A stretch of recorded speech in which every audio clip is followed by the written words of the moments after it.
Oh, how's it going? Having a good day? What's up, Lord? Sorry for the late start. Hope everybody's doing good.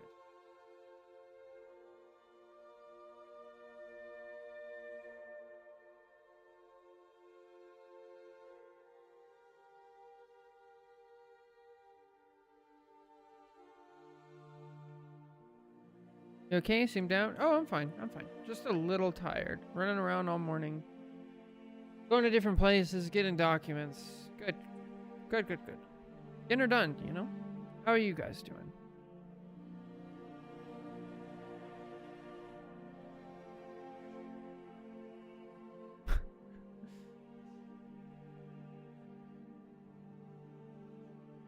Oh no, it's good. It's good to be busy in a good way, you know? Like trying to yeah. Get stuff done. Clean it up, organizing, making things less overstimulating in the house.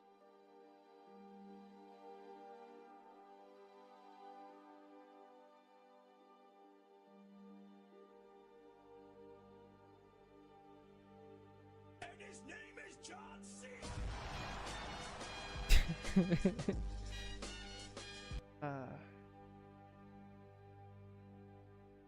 Should I move the chat over here for pre-stream?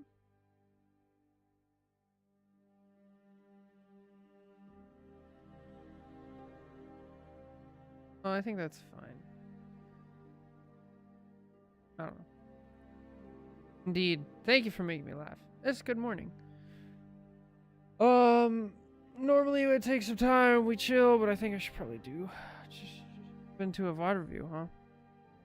Like, already started an hour late. No bueno. Hello. What's up, sure?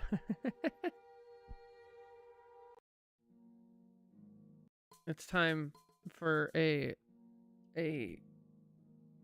Torch VOD review.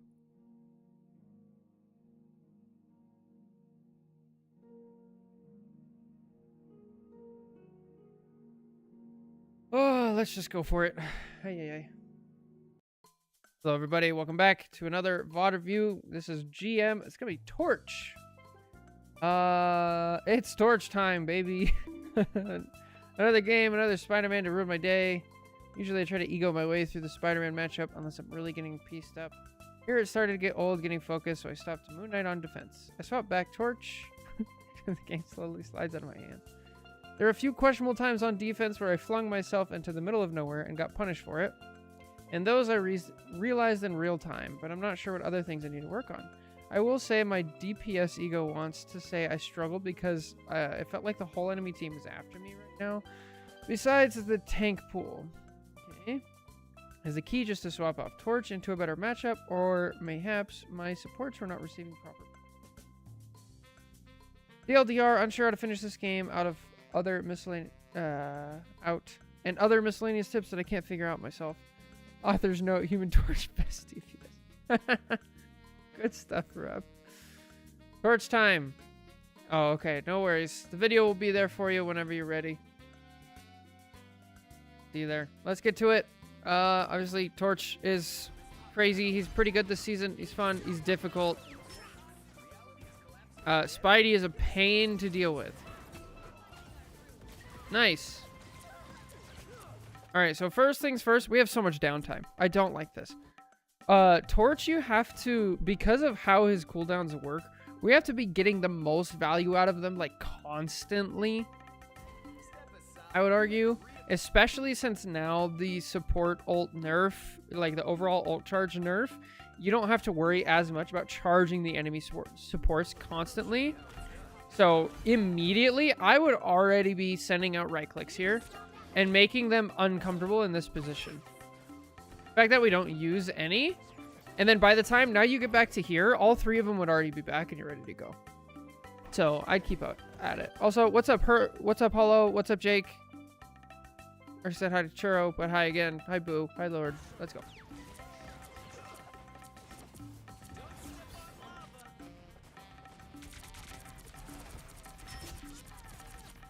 All right. How long is this cooldown, actually? 15? Okay. I like that you're flying a little bit low. I think that's good. Especially when you have a Spidey on the enemy team. Staying low.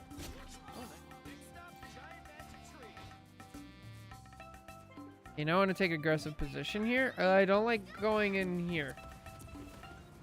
So, I mean, I guess maybe the idea was here to stay here. It's like, I mean, what's the benefit of this? You can throw these right clicks from out here and you're much more safe.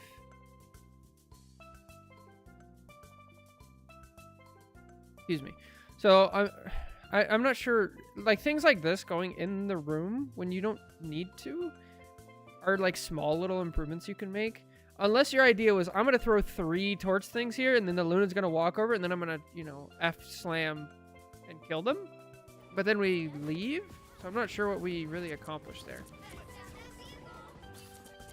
Oh, and then that's not really what you want.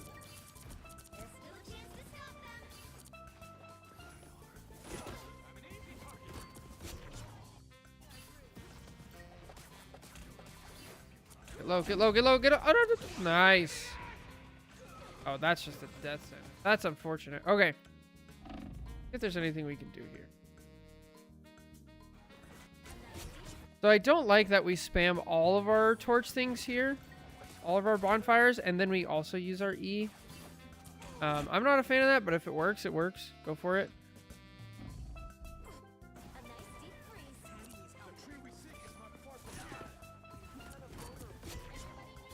And we're just like not really getting very active. Like I'd prefer if you're down here. You can even be just slightly above so you could still try to get an angle on it. There's just no reason to like be up there right now. You just kind of make yourself a target for Spidey. Then we get down, but now it's too late and get hit with that and we're just dead.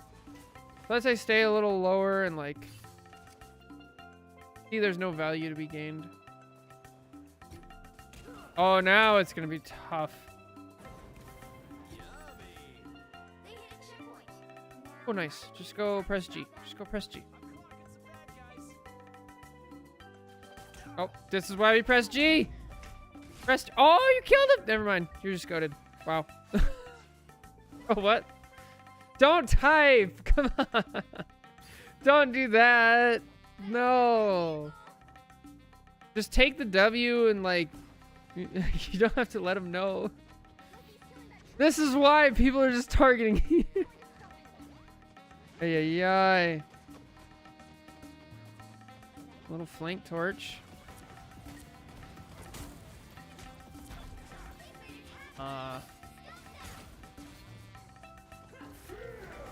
If you're gonna try something like this, something that I've noticed when I play torch is don't aim at the people for your right clicks.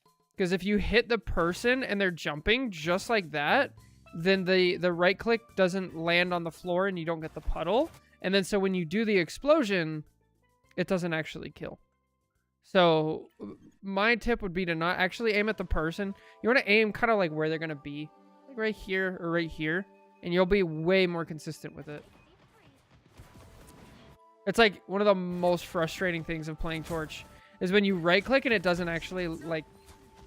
It hits somebody who's in the air, or like it hits a tiny piece of a stair or something, and it doesn't actually lay the bonfire down. Uh-oh. Get out.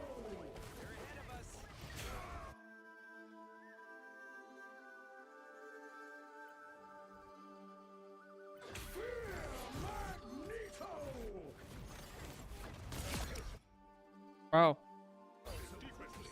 Okay.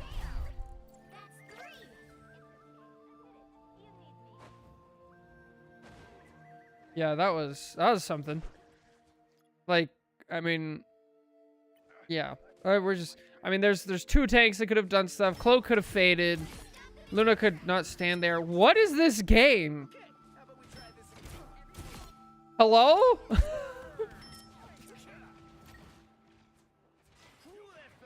Okay, you guys have an advantage. So here I'm already, like, please be aggressive. Good. No.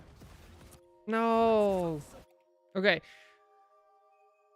So a lot of Torch is very much understanding the push and pull of the game, and then taking advantage of that fact, right? So here we get a kill, right? The BP and the Spidey are both dead.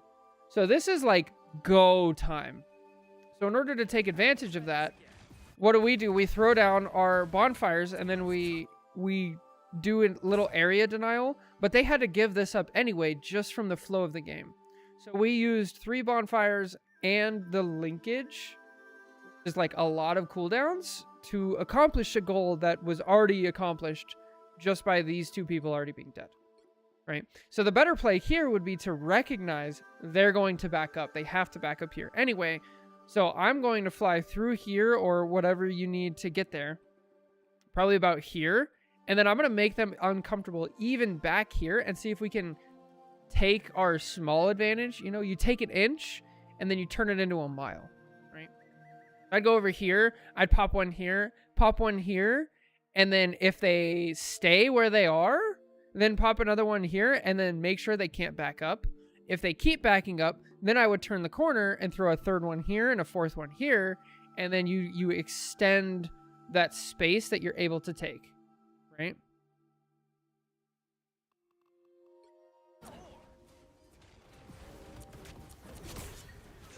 Nice. I don't mind that.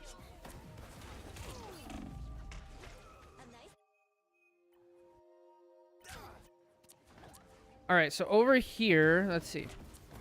I don't mind this F, and I understand that you want to be aggressive, but this is the difference between playing a tank and a DPS here, right? A tank, like if I'm playing, I don't know, Hulk, and I jump in this exact same spot, I use my bubble, I use both my claps, and I use my exile, so I have no cooldowns, right? Let's assume they're all on max cooldown. And I'm right here, but we killed a Luna. I know the DPS died. I know this is going on. I still can walk forward because I still have, you know, 800 health or whatever. 700 health left over. So here, because you're a DPS and you already used your cooldowns, this is where you have to respect it and just get out. Even if it's just a cloak, like, yeah. And then to layer that on top of it, the next thing we can also add into it is having a timer for, okay, the Spidey died and the BP died. It's been a while. The BP's probably not back, but he's almost back. But the Spider is certainly back because they come back really fast. So with those pieces of information, we could have prevented this death. Back from the ashes.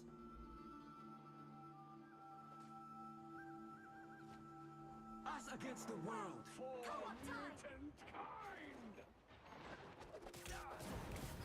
Ooh. And then, yeah, to really hammer the point home, you pretty much never want to use your right clicks on anything aerial. Just for the same reason we mentioned. It doesn't do much damage. It's less likely to hit. And even if it does hit, it's not going to have the intended effect. Like, I would pretty much never use... Ace? Kill. Okay, please don't ult.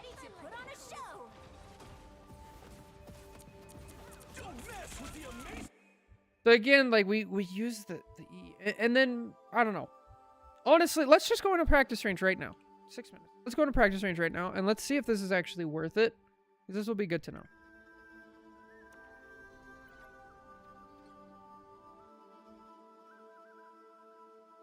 We're going to see how long it takes to kill a Groot.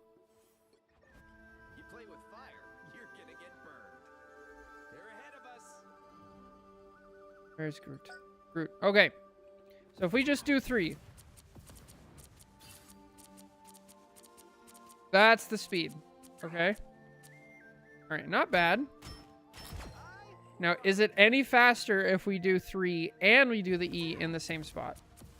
Let's cook some more.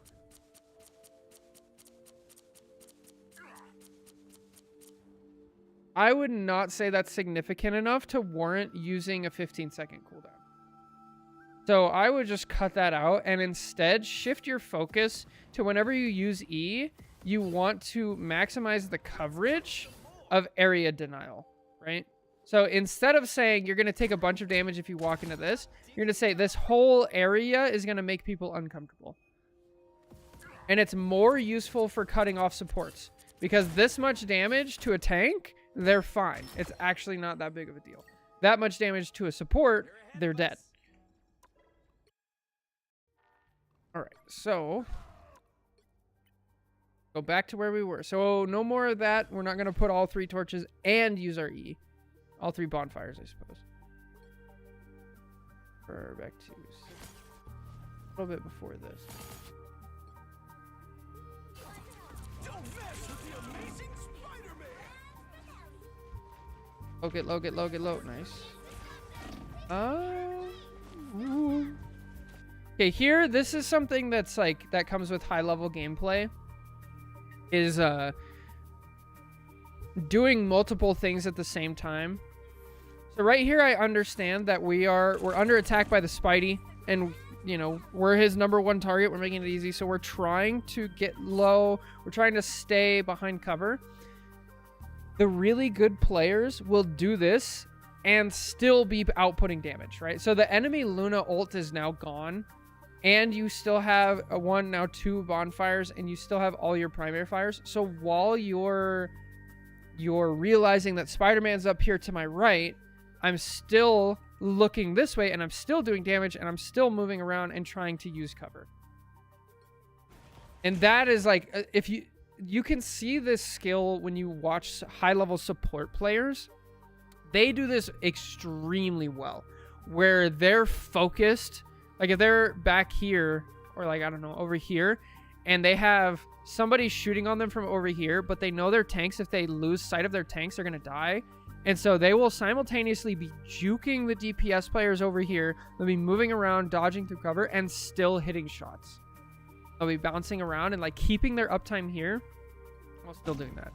We got to be able to do that, especially as Torch. Like, managing to constantly be doing damage and get stuff out is so much better. Constantly doing area denial. Yeah, we're just not getting the value we needed. It's like we froze up. Good stuff, Hollow. Nice.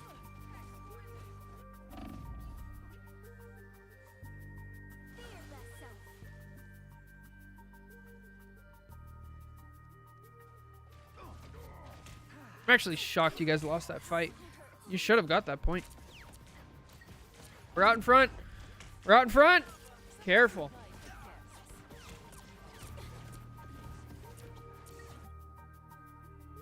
So, would you say you want to practice the jiggle text and all that while still hitting a moving bot?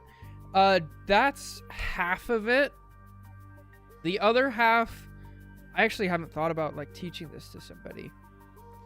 Because that's half of it. Half of it is making you hard to hit while still hitting the enemy.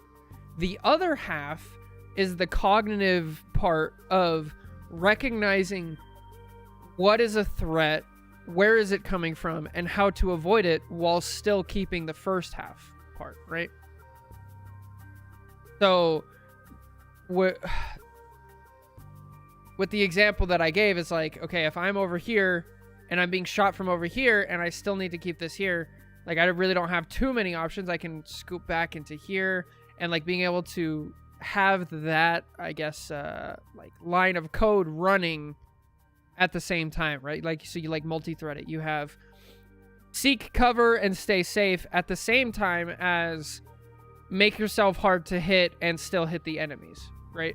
Those are 2 separate programs that are running at the same time. And I'll need to actually really think about how to like set up a practice drill or something to pay attention to do that. I posted announcements. That's what I do. What's up, Cards? Welcome back, Jiro. Or, Rep, sorry. Okay. Oh. Nice. Nice. Good juke. I would call that a W. Good stuff. Now they don't have mag ult, and you have a cloak. Yay. Once again, now we use our area denial on an area that we already have control over. So a lot of this is now just reading how different people play in GM, right? Oh. Nice. Okay. These people are bad. Good. That felt nice. The tree we seek is not far from here. Okay, fair enough. Nice deep freeze. Already sealed. I nearly delivered it. They hit a checkpoint. Now might be a good time to stop them.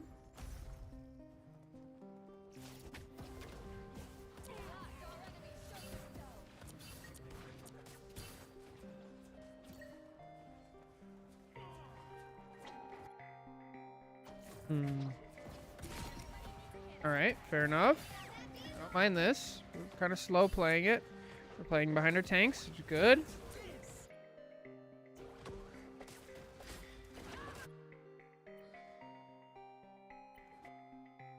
Loki's killing that tree. We're going to stop him. The way I like to make the prisons, is it prison or prism? Either way, the way I like to link the bonfires is I start at the feet of the tanks. I start here and then I push it back to here. And so usually what you'll see is like most people who play this game, they don't like hearing the tick sounds of taking damage. If you throw a torch at a Magneto, if you throw a bonfire at the feet of a Magneto, and then his character starts going like and like you hear the t of like the fire damage, they'll like instinctively just kind of back up or move slightly and adjust to it. They'll do that like without thinking. So if you throw the first bonfire here, and now they back up a little bit, and then you turn the corner, and then you throw the second one here, and then hopefully you can get a third one here. If not, then you can double down in this area and get it like a little closer. But really the idea, again, is just like trying to cut off an area of space that you're actually going to use. Nice. Okay, good. Okay, back out. Nice. Stay low. Nice. Like to see it.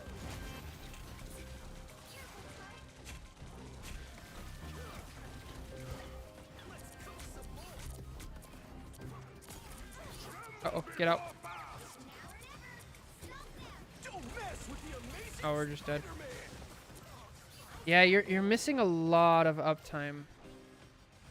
Spend a lot of time looking around instead of feeling what's going on.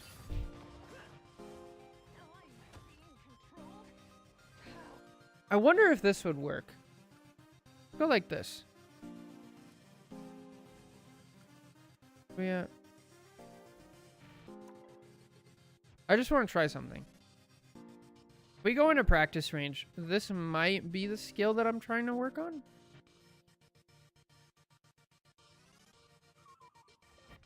Hurry up. I got a date in another dimension. I'm clocking some bad guys. Let's see.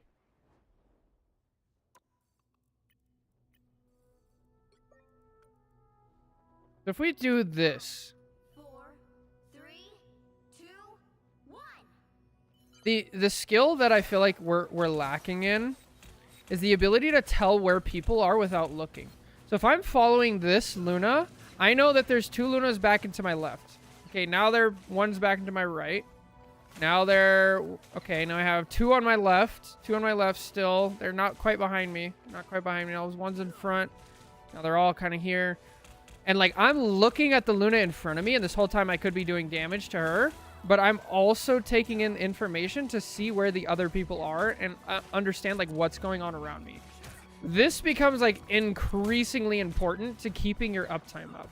Because if I can, the whole time that I'm shooting one Luna, if I'm paying attention to where the other ones still are, then I can react to things like that.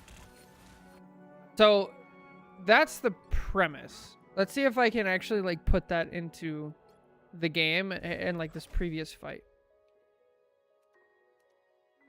We were like here, I think.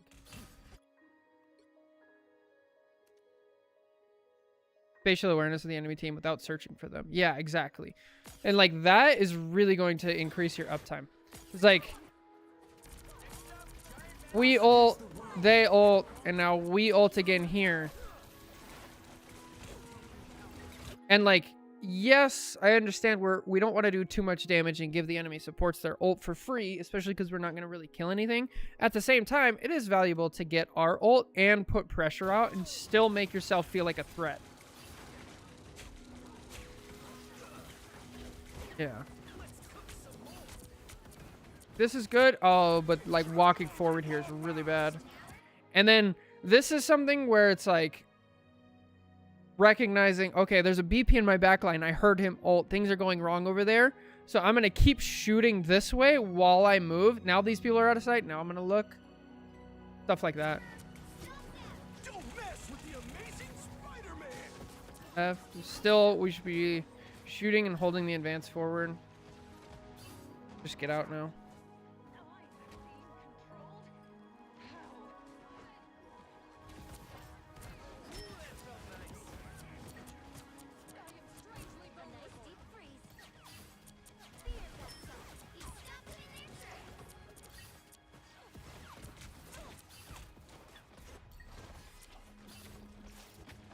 All right, this would be a great time for your pressure to be really effective.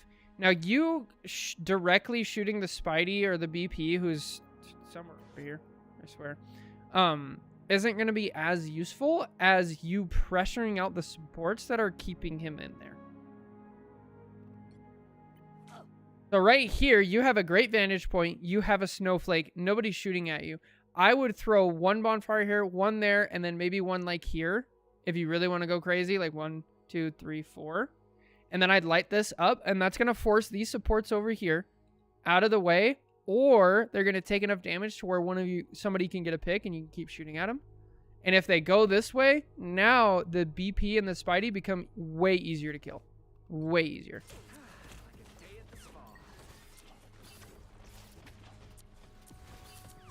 There you go. Look, that's exactly what happened. That's exactly what happened. We throw the bonfires here. Both supports back off. Granted, like they also backed off to heal, but now they can't push forward. They literally can't because you did this. Great. And now you just made a ton of space for your team. Good. Oh no. I'm gonna assume this is the one where you realized that. I cannot believe you got away with that. Holy. Bro, what?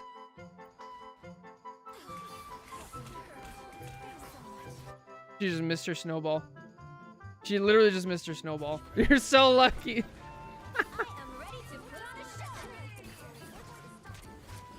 I got excited about this.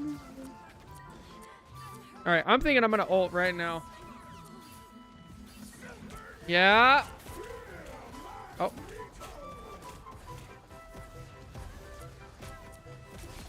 I don't even care. Good stuff. Okay, fly back. Ah, no! You can't isolate yourself as Torch. It doesn't matter. You guys lost that fight, but... Right now, there's no time. Uh-oh. Oh!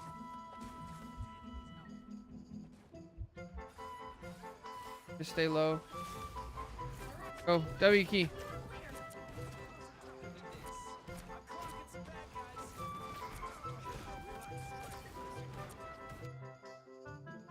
So when you're playing Torch, and when you're playing any character in this game, one of the important things to recognize is like there are good and bad matchups, right?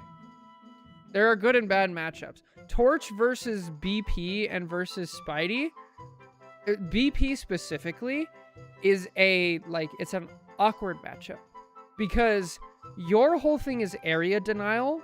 And his whole things is dash resets and like moving through an area incredibly quickly. So he doesn't stay in an area in order for you to deny him that. So you kind of, and then he can't really interact much with flying characters. Neither of you really should be reacting with each other, ideally. And so with that said, like, as much as it sucks for your supports, your character is going to get less value if you're trying to dissuade this BP, because it's not going to stop him anyway, and you're not going to be doing your job of pressuring back here. Oh, I would not recommend you go after this. Spidey is a bad matchup in a different sense, whereas he, like, you can't really mess with him. He has the same thing as BP, where he moves through space so quickly that, like, you can't deny area from him. But where BP couldn't really do anything to you, Spidey can absolutely demolish you.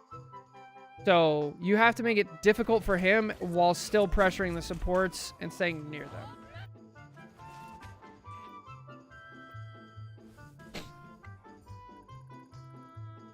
Ay, I'm sorry. Sorry if you guys can hear this. Time to switch things up. We're on Moon Knight. Did you want the Moon Knight reviewed? Which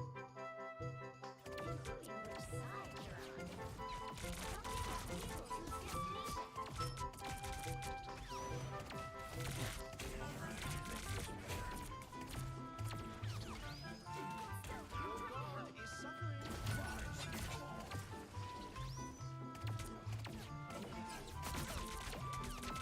All right, we can look at some Moon Knight gameplay. Let's see.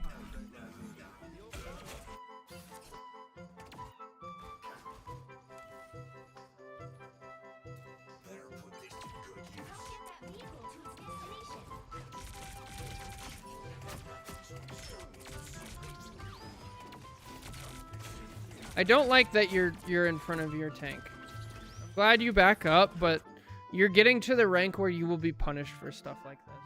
Like, being out in front of your tank for this long is not good. Here, you're fine. Your tank backs up. You have to see that. A good mag here will kill you. You're just dead.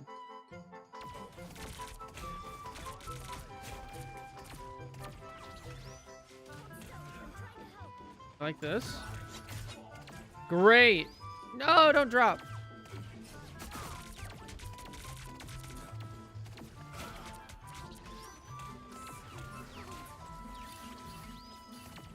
Okay.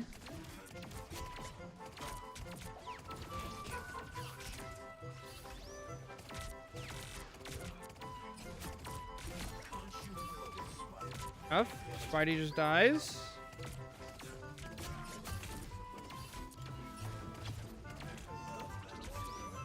Yeah, so I think your big problem is just not understanding, like, why people move and where.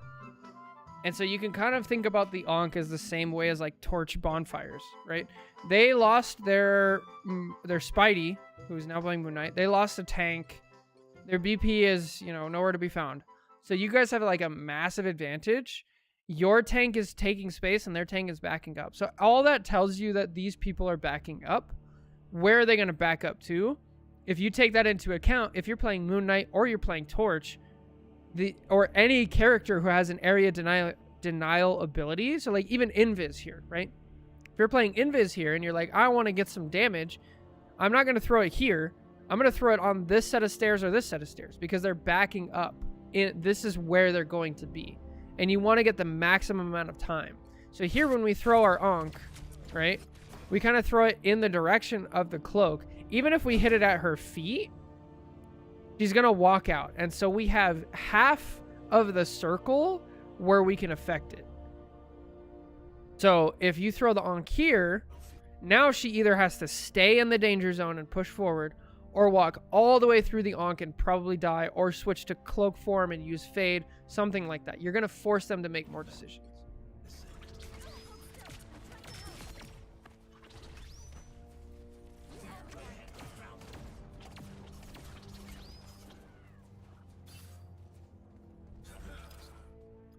Don't do this.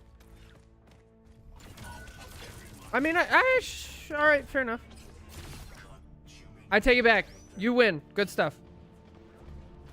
DPS diff. Let's go. Okay, we have our ult. Are we going to use it?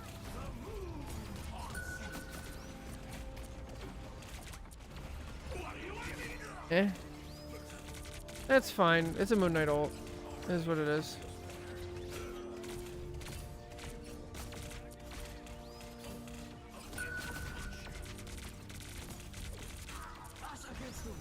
Hit the corner on accident? Okay. It'd be like that.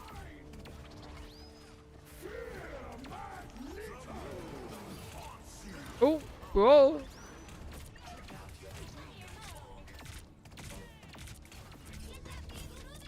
am ready to put on a show.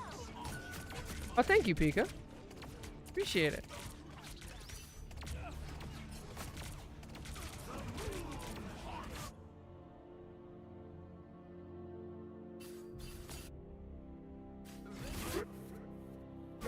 All right, let's just take account of what happened. Both of our tanks are dead. And we have one support ult already used. What does the enemy team have? They have a support ult going, and they're all alive. So this is do or die right here. And then we decide to use our ult, I guess, to kind of slow things down. I don't think we have a real target in mind. And it's Moon Knight, so I can never really like fully discount and say like this was a terrible ult. This wasn't like amazing. But now they have a huge ult advantage.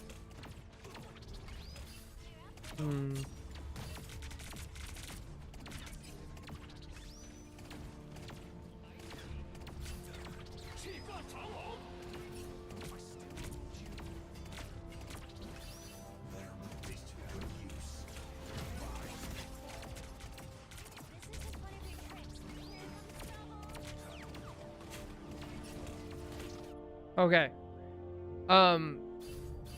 I like this. You're really keeping the Iron Fist distracted. But now when you see this, you have 2 DPS on 1. And he starts blocking. This is where you need to look back to the front again. Where it's like, okay, Namor can deal with this. He's at full health. This guy has used all of his cooldowns. He already used his block. And then like there's other things going on. Like we just chase. And while we're doing that, we actually die because of it. Dang.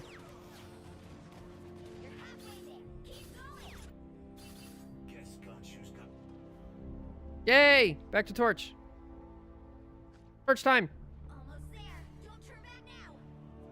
This is a really difficult recontest from Torch. Okay, there's another bad E. We're not gonna do this anymore.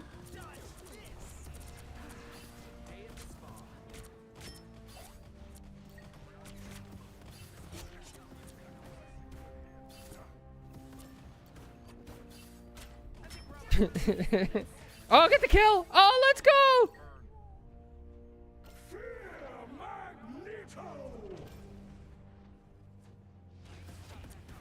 No, let it go. Let it go! Let it go! He's already dead. No. Okay.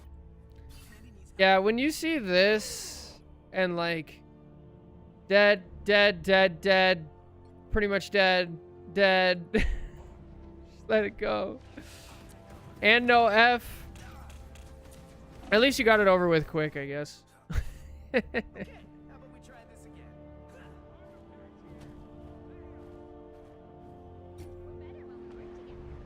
Tactical respawn.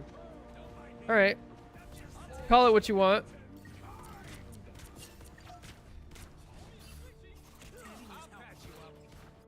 Says a micro thing. In case anybody doesn't know, Iron Fist, whenever he goes for his block, it blocks in 360 degrees.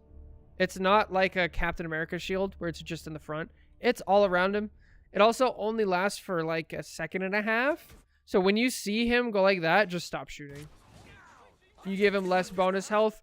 And when you're playing Iron Fist and you go for a block and then all of a sudden you don't get the bonus health, it's like mentally you're like, oh shit, these people know how to play against Iron Fist. So don't underestimate the mental damage that does.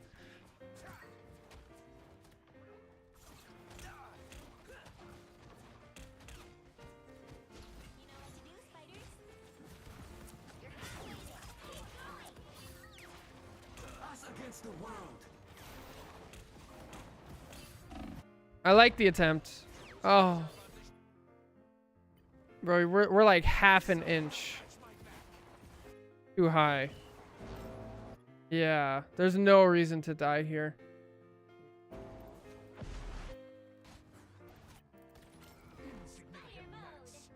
One of the hardest parts about playing Torch is trying to play low. And like that's what flyers need to do at high rank.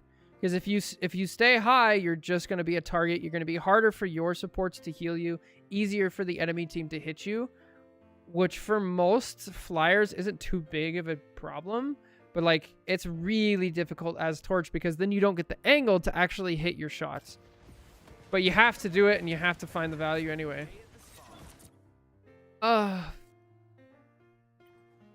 Once again, we're denying the area that we already have. Like this area is denied by Penny Nest.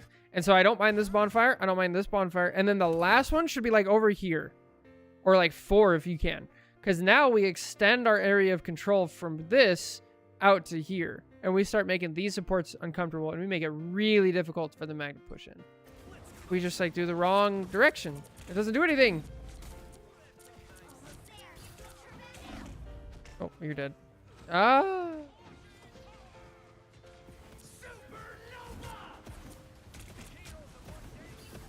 I am ready to put on a show.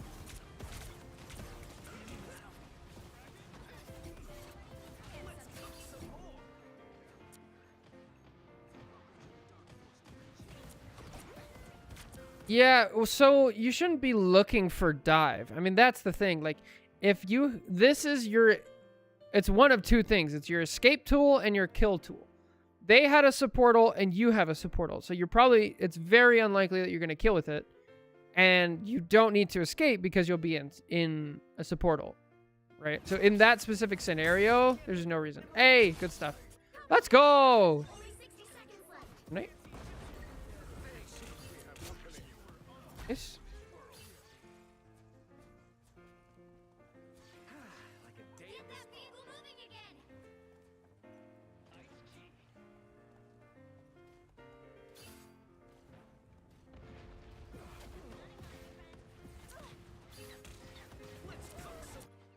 I like it.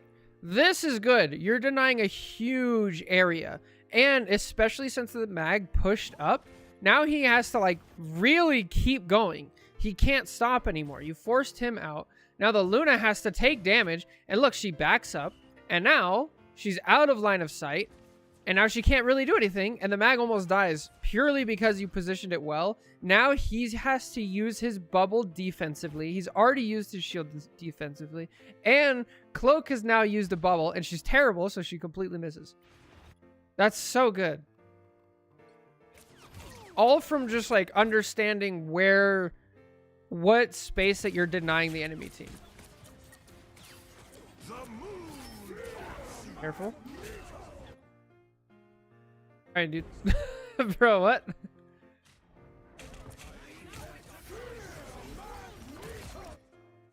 I mean, that was just a good play by him.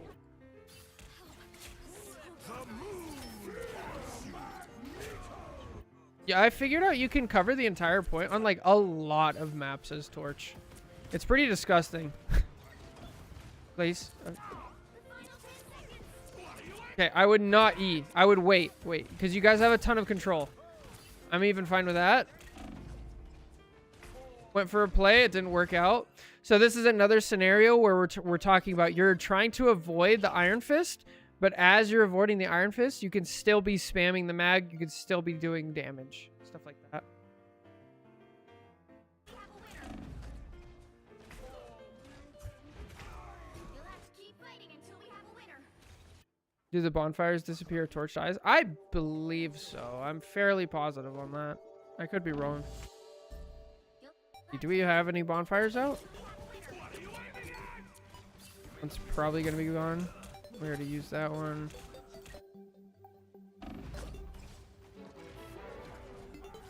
We'll keep an eye out next time. Keep fighting until we have a winner.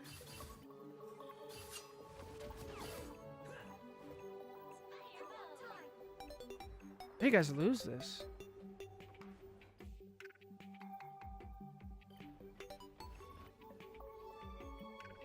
Why did we not portal? Why did we not portal? We're the first to die? And we not portal? John Torch! Portal! Please! And now you force your take to portal!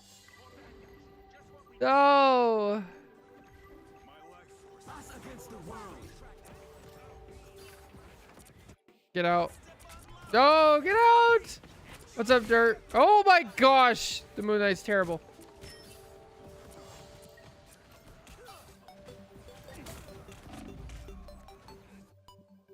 All right, so this is a no panic time. So right here, it's like, all right, I want a touch point. I want to do stuff. They have 1, 2, 3, 4, and a portal. 5, 6. They have 6 people and a portal. We have 2, 3, 4. So we have 4. So right here, I would stay up close and start doing some damage. Now they have a support ult. Let's see. They have a support ult, but we do get a kill. Oh, especially since your rocket came up here. I don't like taking this aggressive angle. I cannot believe you got that kill. So bad. Jeez, I got annihilated. Yeah. You gotta realize here, especially like after the rocket ult popped, you gotta go back out this way or like take your time. But really not portaling was like a really bad mistake. Oh, let's go! Too late, but that was sick. Oh no, back to Moon Knight. Oh. But I really haven't seen the Spider-Man mess with you too much.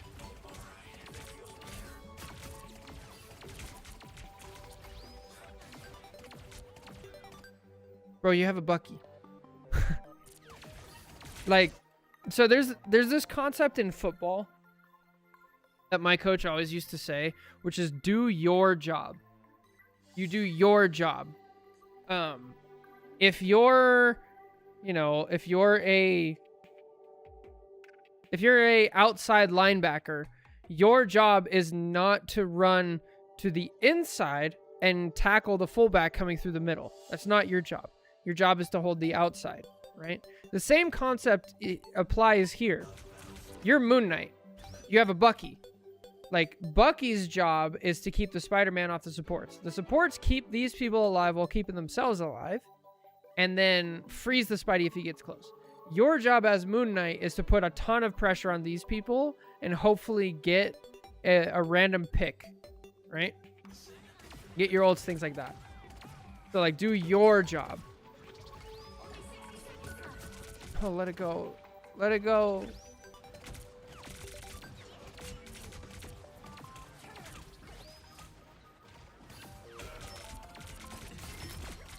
Nice. Oh, I think the cart messed you up there. Hopefully it was the cart that messed you up. Ideally, you would want to put this back here, and that forces them forward.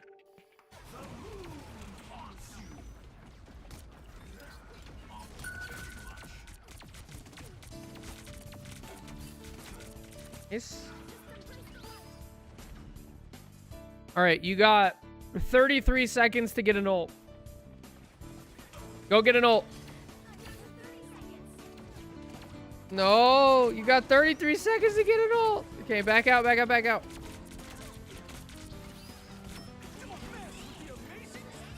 Oh, dead. Dyer, get out.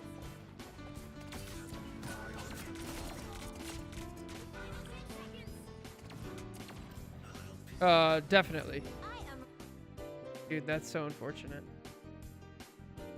So, yeah, I mean, the big things here are understanding spatial awareness of the enemy team, understanding where the enemy understanding where the enemy team wants to go and denying that,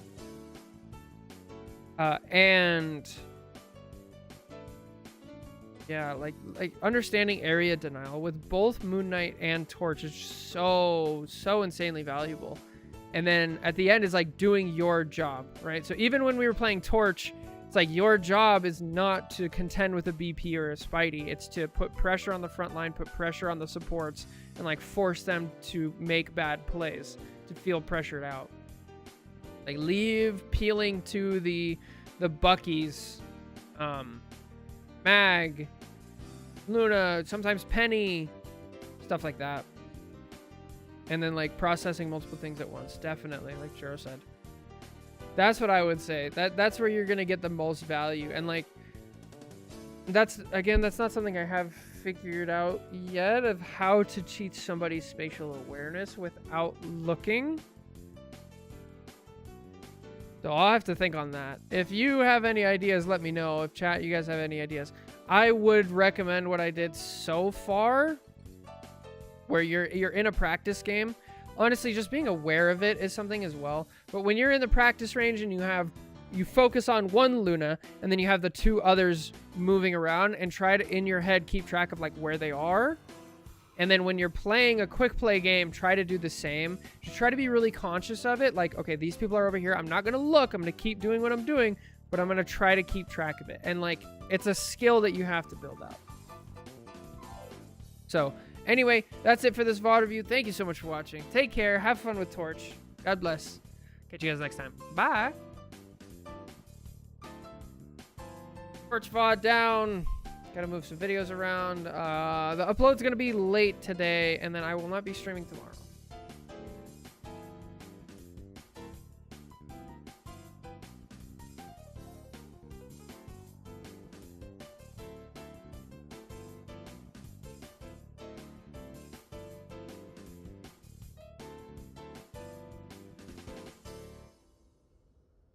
Go. This.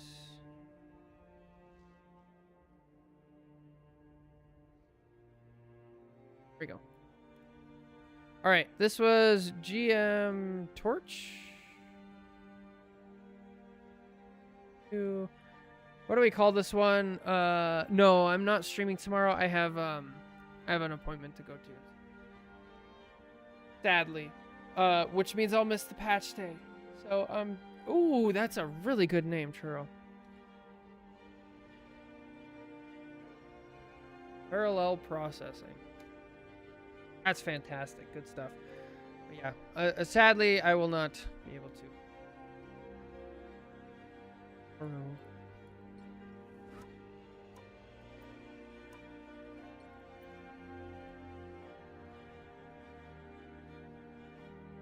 Thank you for the review. Of course. I hope it helps. Let me know how it goes. Good luck on Torch. I can't believe you have an animated Torch Lord icon. That's diabolical and awesome.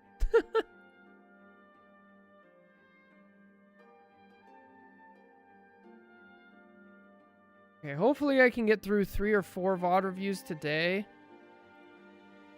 Ideally. You have to stop them from securing the mission area. Alright.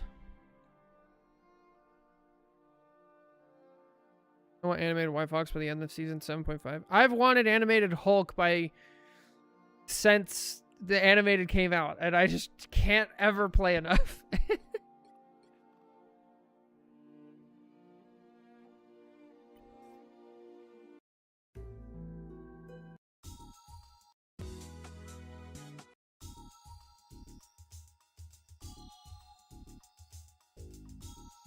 Desperately wanted to see that Bronze 3 who thinks they're in Diamond. I hope it's a different one, because I think we've done that before, but that should be fun.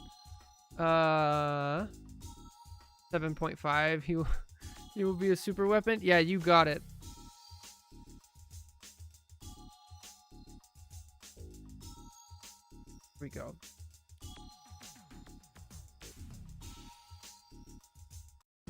Alright, hello everybody, welcome back. Here's another GM VOD review for Invisible Woman. They say they want to work on the carry potential. So in this game, I was Invisible Woman, and I sort of felt like I was doing the best in my capabilities, like sort of playing my life. Although, I think my target priority might be a bit bad because I've been topping off my tanks rather than keeping my DPS alive. Also, I feel like some of my ult is going to waste. Iron Man got a 4K, but I thought I shielded. Might be my mistake for doing it way too late, but strange to DP. Okay, so Let's see. Let's see what we can learn. Invis definitely has crazy carry potential, even still. Even after all of the nerfs, still insane. I don't like that we haven't used our orb yet. Okay, there we go. Miss it a little bit, so things like this really start to add up. Especially on support now that the ult charge got nerfed. So right here, you can already throw an orb knowing that they want to stand here. And you already have line of sight to it. I would have thrown it already. That's just me. And then because we throw it late, we're missing out on ult charge and things like that. And then we also hit it on this branch here, which is unfortunate.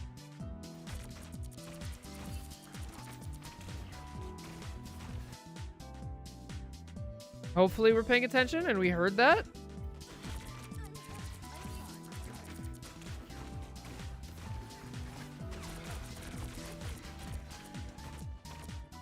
No, don't do this. Don't do this. Ah, okay. So when this wall comes up, you have to remember there's a couple different purposes, but the number one purpose of Groot walls is they're trying to block healing. So if you sit here and you try to destroy it, that's healing that's not getting through. So you want to look for the thing that counters that the most, which would be to get your healing back in the shortest amount of time possible. And so that would be to scoot over to the side here. That's usually the easiest option. Most of the time, like Groot walls, all you have to do is scoot to the side. Unless it's a very well-placed one. And then now we're over here. Now we're still doing stuff. Instead, we use our jump. And now we don't have our jump if we need it. It's not good. I'd pull here. If they use pull. Okay, actually, I wasn't listening. I didn't pay attention. I'm glad you didn't pull here because they have a Wolverine, and you had a heads up play, and you're thinking they have a Wolverine. I'm gonna save somebody, and you go for it. Great job. Way to be saving for that. Thinking ahead. So here, I don't like how well. If you want to play like a support who can carry, you're gonna have to start getting into uncomfortable positions.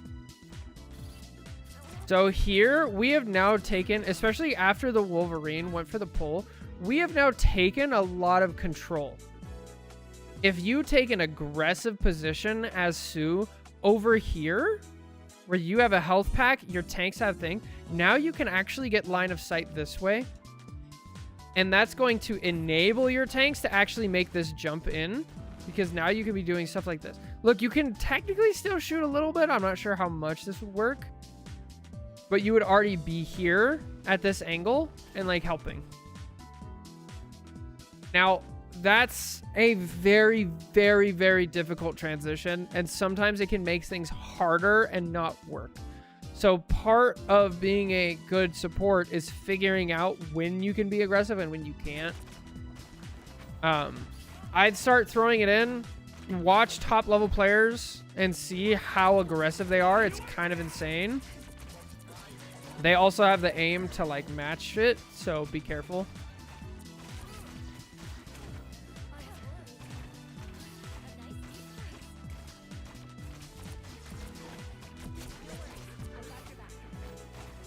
Aggressive time. Aggressive. Go be aggressive. Enable your team. Good. Go, go, go, go, go, go, go. Get maximum cleave.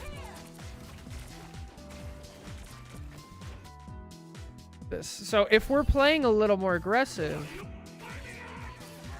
So a couple of things. Here, it's extremely easy in this game to lose sight of what's going on and get lost in the sauce.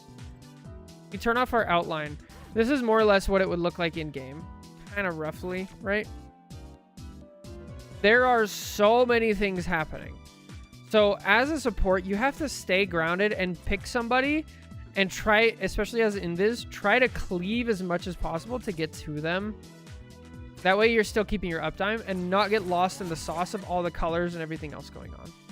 Second thing is, if we're playing aggressively, like where our Luna is, this invisible isn't that much of a problem. Since we're back here, now we're just guessing. If we're playing aggressively and we're enabling our team, we could step just on the edge of the invis and we could look here and see like, okay, we're fine. We're fine. We're fine. Still doing damage. Everything's fine. We actually don't need anything. Now maybe we could ult, right? But since we played back, we have to guess. And then we just ult, even though the moment before we ulted, everybody's fine. Nobody's low health.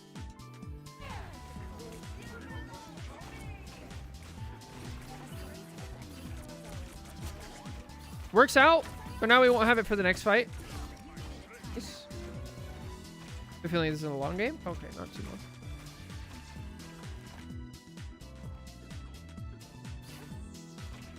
long. Push, push, push, push. Nice. A little too far. So far back. You're so far back. Yeah, so when you play far back like this, you're doing two things. First of all, you're not getting the full cleave. I guess three things. You're not getting the full cleave of your primary fire, right? If you're standing here, you're hitting all of these people. If you're standing back here, you might not make it here, right? So you're losing healing and damage. You make it, number two, you're making it easy to wall you off, especially because they have an Emma and a Groot, or at least they did. No, they didn't have an Emma, but you have an Emma. But they had a Groot and a Deadpool. And the third thing is you're isolating yourself. This is exactly what dive characters want to see. If I'm playing Hulk, I'm playing Captain America, I'm playing BP, anything like that, and I see an Invis completely by herself away from the fight, this is the target. Because all I have to do is get you to jump and use that, and now you're no longer healing. You're completely isolated. Now I'm pulling the tank away. I'm taking resources from the team. This is exactly what they want, and you're like giving into that. You have to play closer.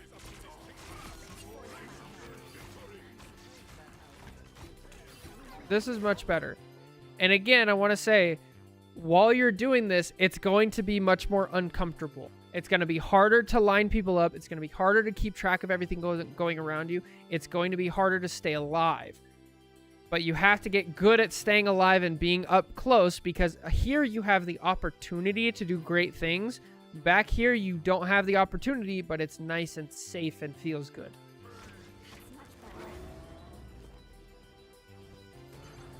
We need to stop that vehicle in its tracks.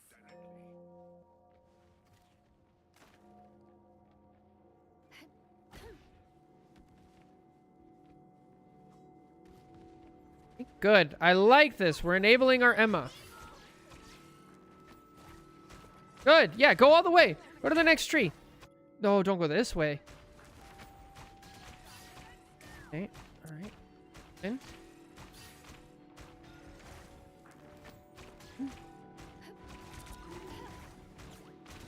Good. Don't go any farther than this. Now start to back up. Go to the right. Go to the right. Go to the right. You're isolating yourself already. You need to be over here, because what's your escape route? You need to be by your Punisher, by the walls. This is where you leave. If you go this way, now how do you get out if they chase you into here? You basically can't. You're just dead if you go this way. You can keep retreating if they push you here basically indefinitely. So by standing on the wrong side, you're isolating yourself. I like, okay, if your tanks want to push with them. Don't go too far.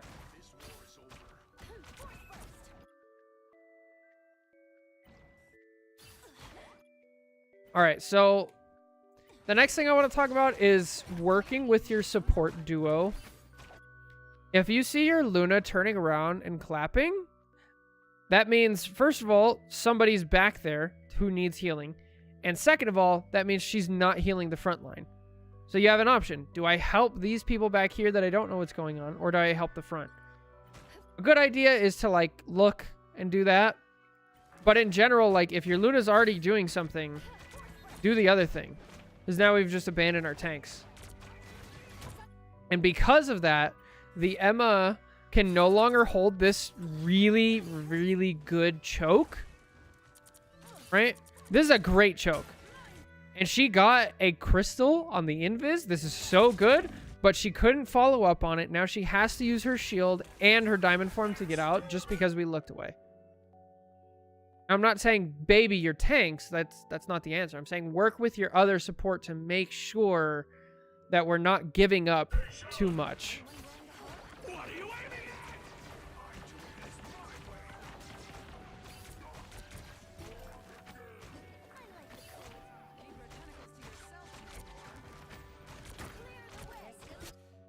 my way. Oh, you let her die again. Oh. All right, so once again, we got to look at numbers, right? So we have an Emma up front who's fighting 1, 2, 3, 4 people, right? She's keeping 4 people back. And we have a Punisher ulting. And then over here, we have a Luna and a Hulk dealing with 1 person. So, like, just let this go and help up here.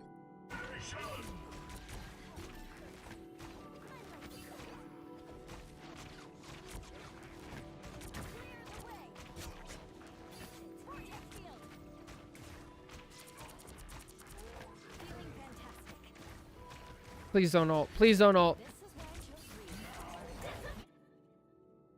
No. Good invis shield. Nice.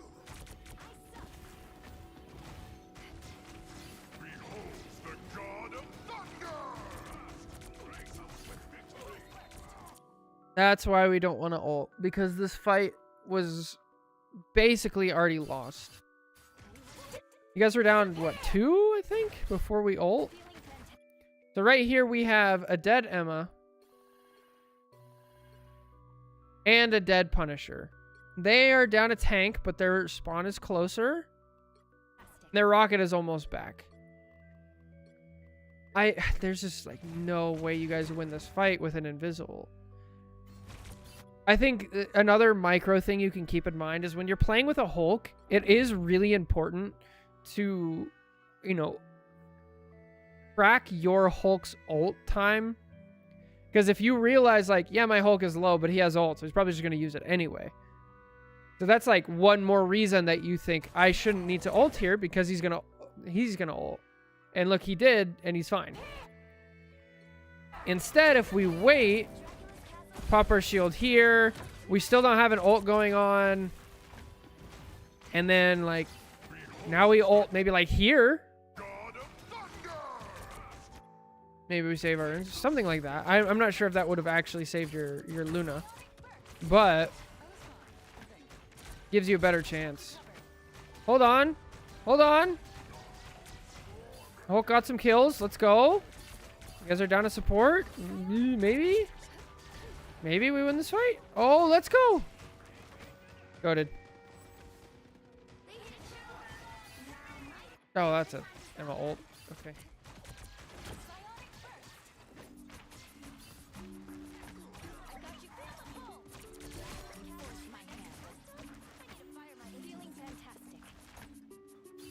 W key. W key. Yeah, I agree, Lord. Definitely.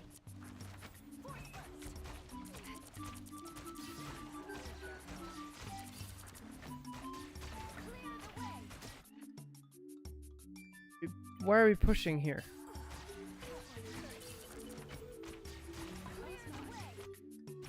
That should be a...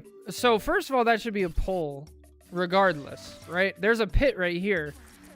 Whenever you're playing Invis, the maximum value you can possibly get is insta-killing somebody, right? If all things are equal, everybody has the same amount of ult charge, the map positioning is pretty equal, 6v6. If you just like randomly kill somebody, one drops dead, that's a huge advantage. And Invis is one of the only characters in the game that can just like do that. But when you see somebody over here, like that should be an insta pull. The threat of that is so huge. And then again, if you watch that Okami video where like we watch him carry as in this, he's always looking for that. If you have a Luna ult, go be aggressive, go get a kill. So if I'm Okami here, I'm standing up here and I'm looking to pull people into the pit. And like I'm in a W key and I'm actually, even that, I'm also just gonna go get a kill because my team doesn't need healing right now. But you're so slow and not aggressive. Now we're down 1. And then you push somebody. Why are we pushing here?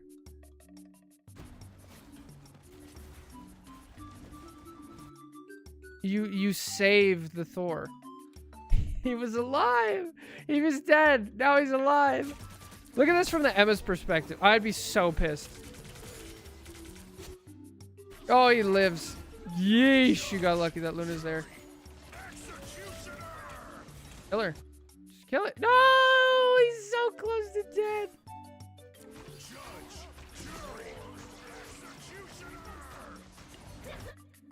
Yeah. I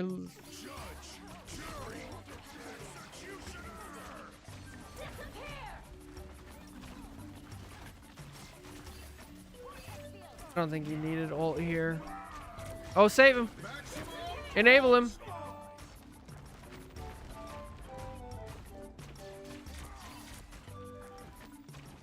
I like this positioning. This is fine. I like that push. That was a good push.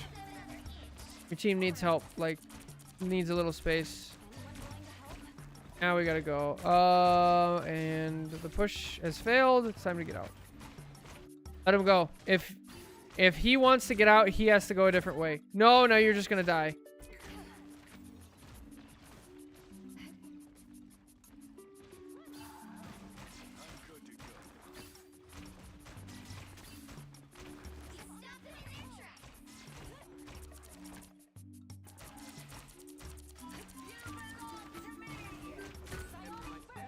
Good pull.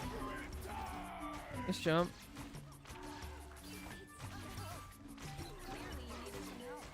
You guys have a huge advantage. W key. Go get a kill. W key.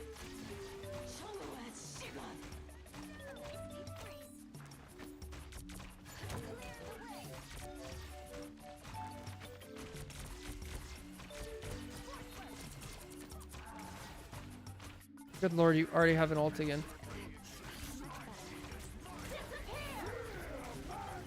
Actually, don't mind that ult. That ult is fine. We have a DPS ult going off. Your Emma was low.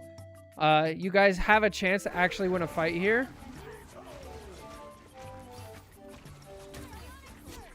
Keep the Punisher up. Hulk up. Keep the Hulk up.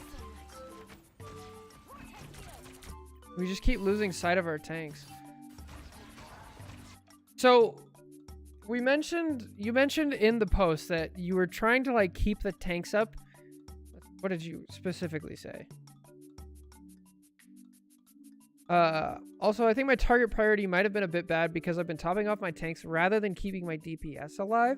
So far, what I've seen is more a lack of understanding of like when people are going to take damage, right?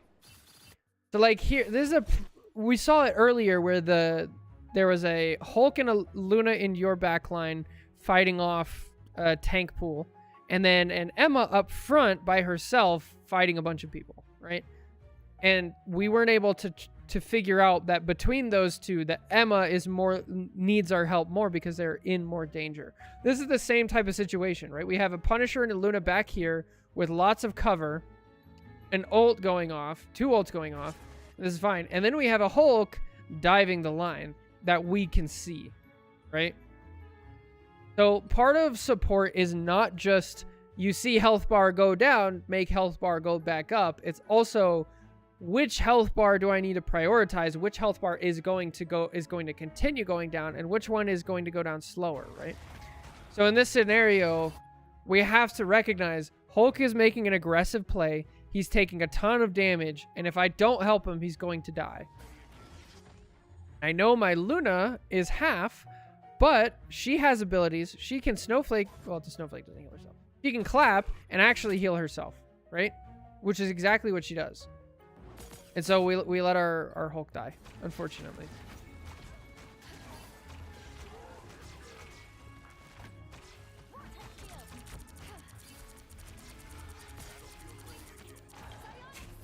Judge, jury, Get out. That's okay. Only 60 seconds left.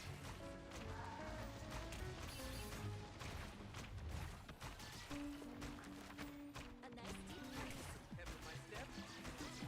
Psionic burst. Good pull. Yeah.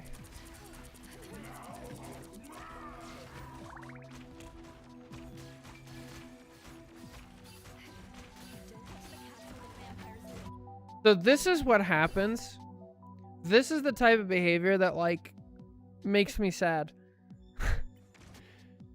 So we've seen at least 2 if not 3 times now that when your tanks were trying to be aggressive and they were like prepared to take more damage, our supports looked away to address a different issue.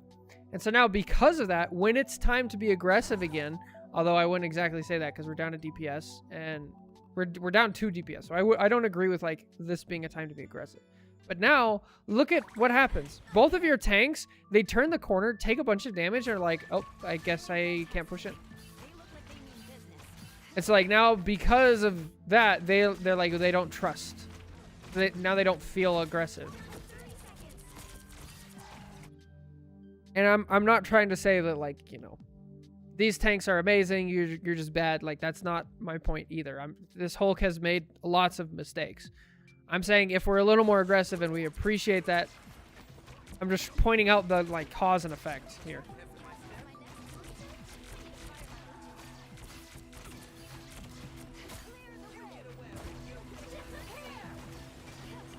Don't just counter. We gotta get out of doing this. Like whenever there's a support ult, this is like the default response of the whole community. It's like they have an invis ult. We need an invis ult now. It's like no, it's not necessary. Like why are we invis ulting here? Their whole team is perfectly safe. Spidey is just dead. He ulted in their backline. Our Hulk is dead. He's demagged rather. And nobody is critical. There's just no reason to do this. maximum pulse. Oof.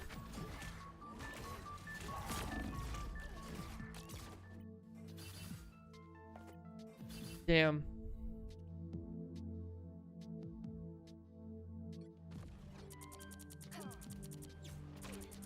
I like that. Good. Get a little bit of ult charge going.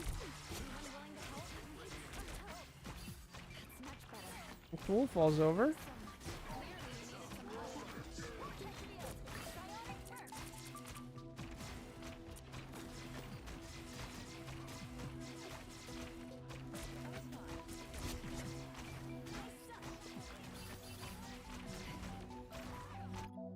Oh.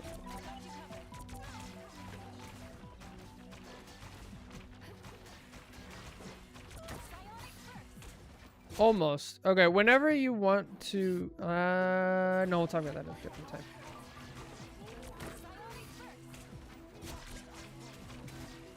Nice. What's up, Lou? How's it going?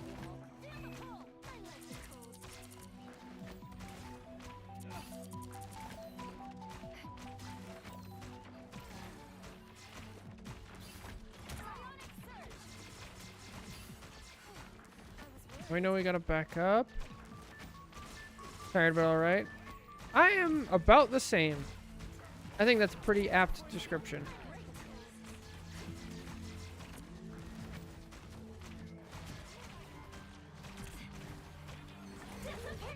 Oh, you were doing fine. You never want to be the first support to ult. Almost ever, unless it's forced out. Here I feel like we just like lost our confidence. Because like the Emma was taking damage, but then she got to the side, got to cover, and was fine. Because like especially now that we're on defense, what's going to happen is these people, they don't have to push forward. They have all the time in the world. They can literally just be like, all right, back up. Let them respawn. Doesn't matter. We have 2.5 minutes. Now we have a huge ult advantage. You guys have 5. We're going to have 6. We're going to come back and be fine.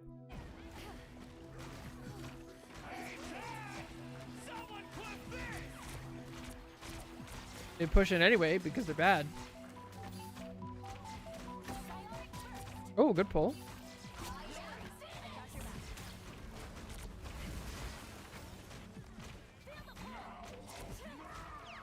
All right, perfect. This is exactly what I was talking about. If you know that your Hulk has ult here, and you look over and you see him like diving in and going crazy, now you know like I actually don't need to help him because he's gonna go ult, right?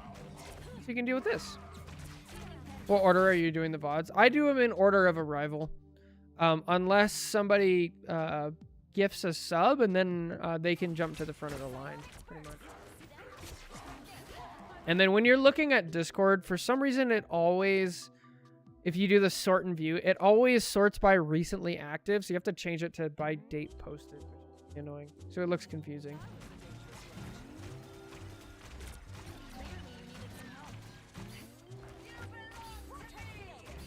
W key, go get a kill. Go get a kill.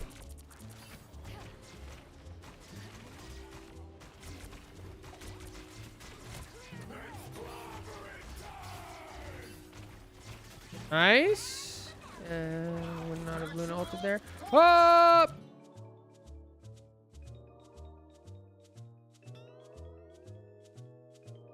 Yikes.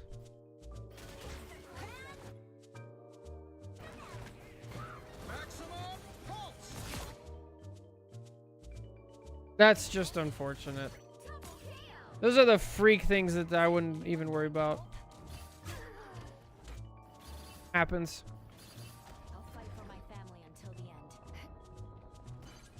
Help get that vehicle to its destination.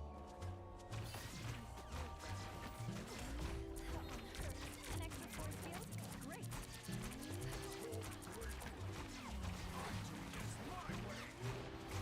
Disappear!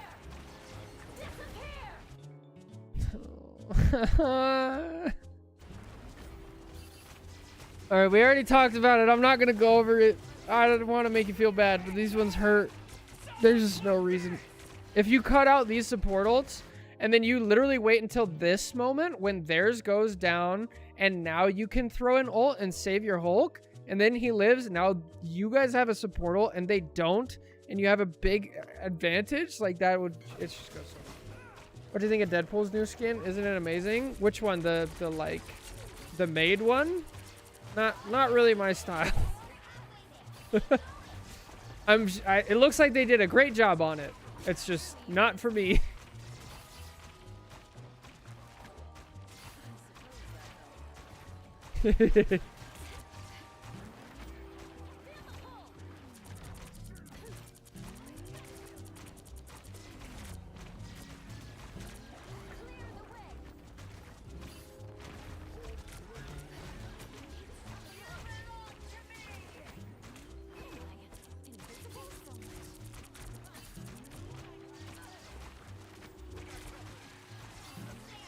But for Deadpool, it just works. Yeah, I think there's comics and stuff that have him like that, right?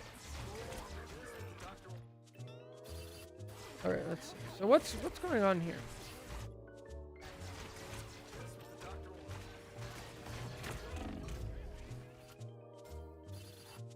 Yeah, he is a bit whimsy. Yeah, I wouldn't mind an ult here. An ult here would work because we're losing space, right? We're losing so much space. We've already used ults. We just need a little bit of time for our other DPS to get back. This would be a decent enough ult. Ideally, like, actually, I would have you ult because you get your ult fast. Now the time is kind of gone. Like, if you're gonna ult, you'd have to have ulted now. I don't know. Tough. Vehicle reached a checkpoint. Keep up the momentum. Yeah, I wouldn't have minded an ult like that. I think that's the only thing you could have done there to save.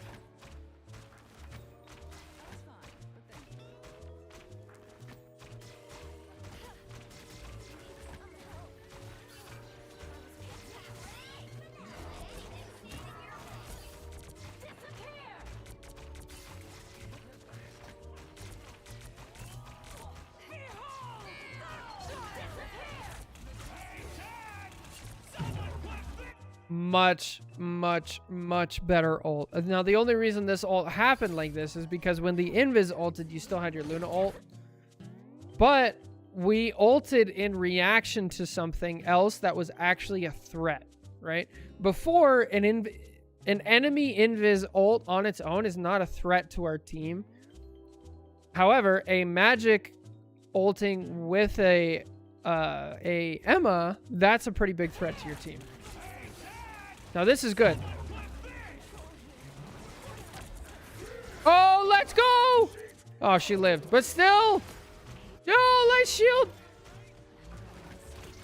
I think you played amazing there. It's a little too late for your team. But like that was a great spot. I don't give up so easily. So close. Oh. I don't give up so easily.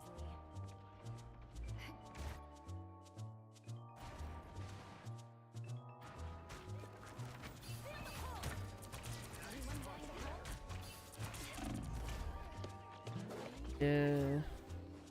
Too little, too late now. All right, so we went over a lot there. The number one thing that I think is really holding you back is these ults. We need to properly assess the threat that's in front of us. We can't just default to they have a support ult, we need a support ult, because that's almost never the case. Get to higher elo, it just is not how it pans out. There are situations like that for Cloak and Dagger, but Invis just isn't one of them. We need to properly identify like who is a threat on the enemy team, who on my team is likely to be taking a bunch of damage and who is likely to not take much damage. And then one last thing that I haven't really mentioned too much, but is we got to stop like using our push and pull just like randomly. A lot of the times it feels like you just kind of like jump out and you're like, there's a bunch of enemies, I'm gonna push. And instead we need to look for opportunities to use that ability to get maximum value, right? So if we know they have a Spider-Man on the enemy team, or a BP, or a Cap, or a Venom, or something like that, then we can hold on to our push and pull, and then when they're on the way out, they're trying to leave, then you pull them back in. If they don't have anything like that, then, oh, there's an enemy tank who overextends just slightly, and we have an Emma and a Mag or a Groot or something like that who can actually punish them. Then I'm going to look to pull them, get them out of position, and then punish for a kill, right? So, like, if you just imagine, like, the value difference here, right? Where, oh, the Venom dove in, he's on his way out, he tries to swing, and then you pull him back and he dies, versus we just ran up, there's 6 people on cart, and we pushed them back. And then they walk forward again, right? You can see like the huge value disparity. So try to hold on to your push and pull. It's a very good ability. Look for those high value situations instead of I have ability, I use ability. So anyway, that's it for this VOD review. Thank you so much for submitting it. Take care. God bless. Catch you guys next time. Bye. All right. You're playing mostly support this season. I figured out it's mostly management of both teams. Both? Yeah, to an extent, for sure. Let's see, where are we at? Was GM.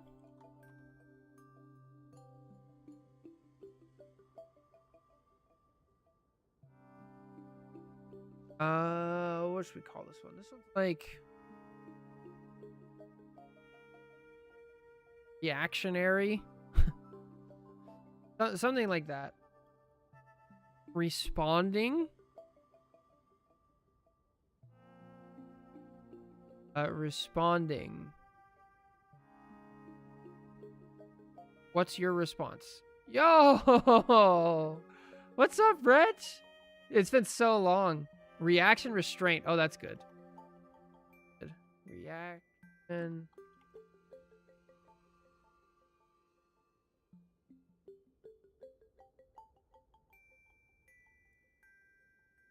Let's load up our next VOD review. Thor. Thor. How we doing? I'm doing good. A little tired, but all right. What about yourself? What have you been up to? Just trying to help people get better at Marvel Rivals. You know, as we do.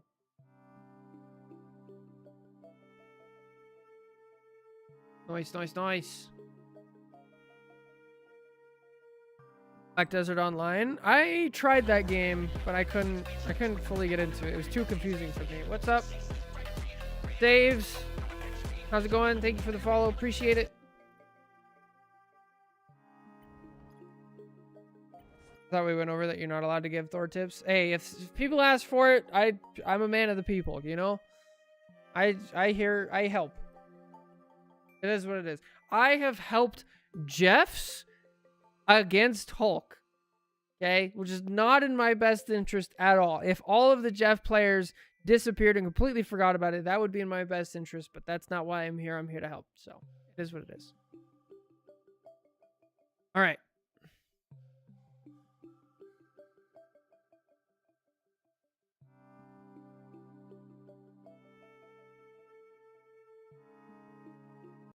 Let's pick a song. Do another VOD review.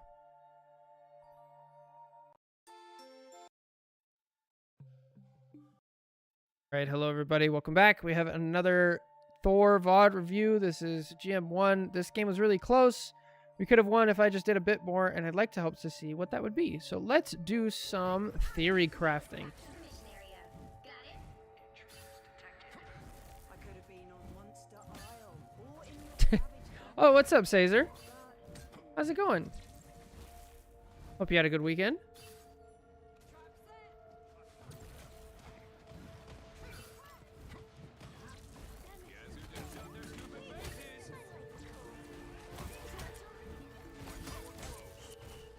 Ooh, almost.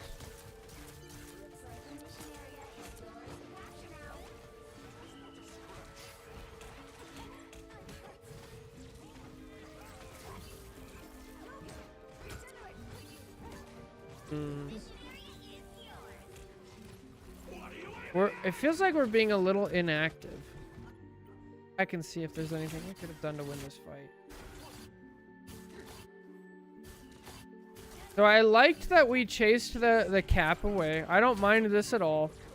I think I really like that the second our wolf got a pick, tried to help. Love this. Why did it not work? That's my question.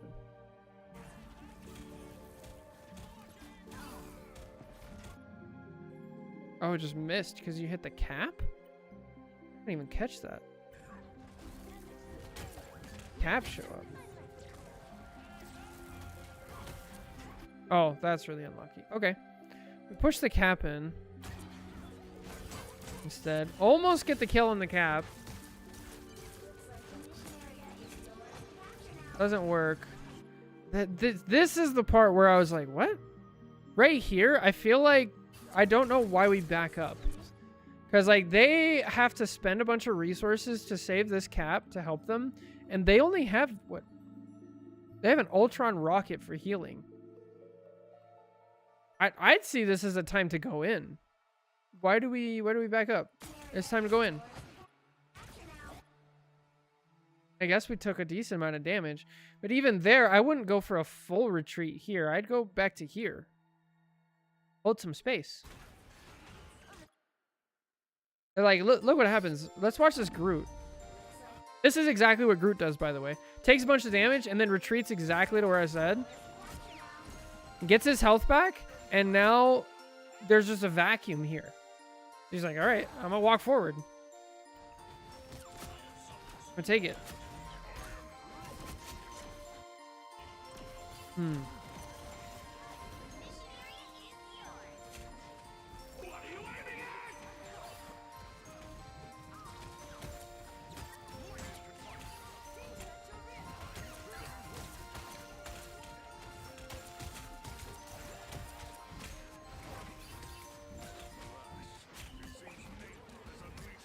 I had a pretty good Easter, Gitman. I hope you did as well. It was nice.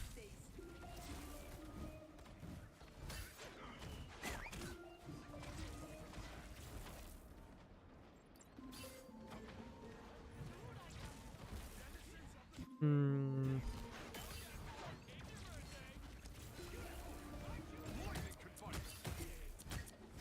Great kidnap. Oh, let's go. Get the kill. Get out. Nice. Roots gets rezzed.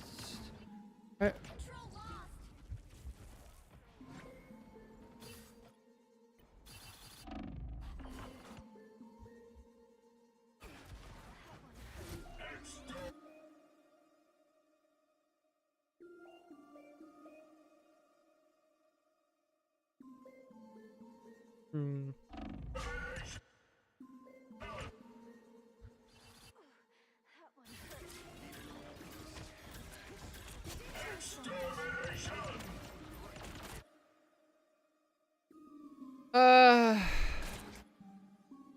I don't like that we're so easy to not trust our team.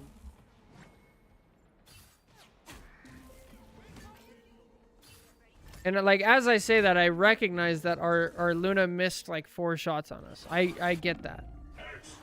But at the same time, like, we need to be able to stop and realize that, like, if we literally stand still here, our Luna hits those shots, and then we don't have to go this way. We don't have to get cut off. And we can dive forward again, and we can go help our Luna.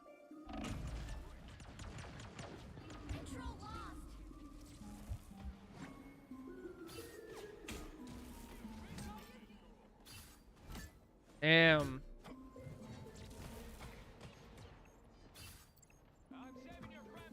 Oh, let's play a game!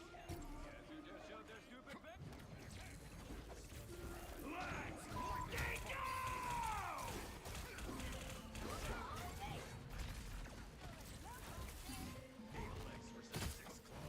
I'll take those odds.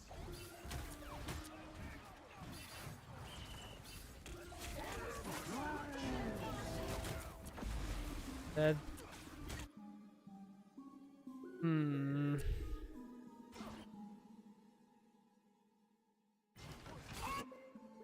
Okay.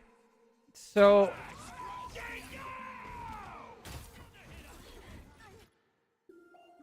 I don't mind this. We chase the cap out of our backline. And that can be really annoying, but then we lose sight of him.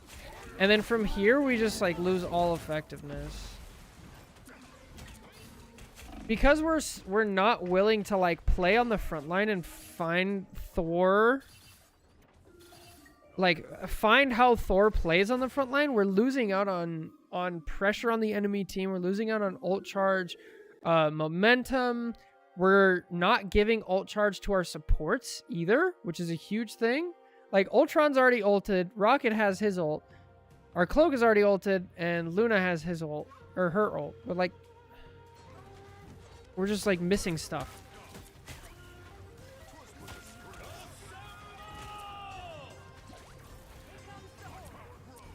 Okay, now our Luna's just dead. Yeah. This fight's over. Just back out. You might live? Stand still. Stand still. Okay, go to point. Let's go. It's time to go. We have our ult. We need a pick here. Hopefully we can kill the Rocket because he has his ult.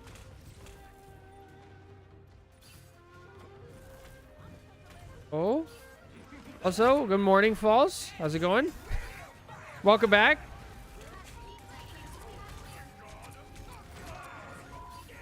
That's not a good use of ult. I don't mind this. Force him out, though. Oh, kill the Namor. Stay on point. Stay on point. Damn.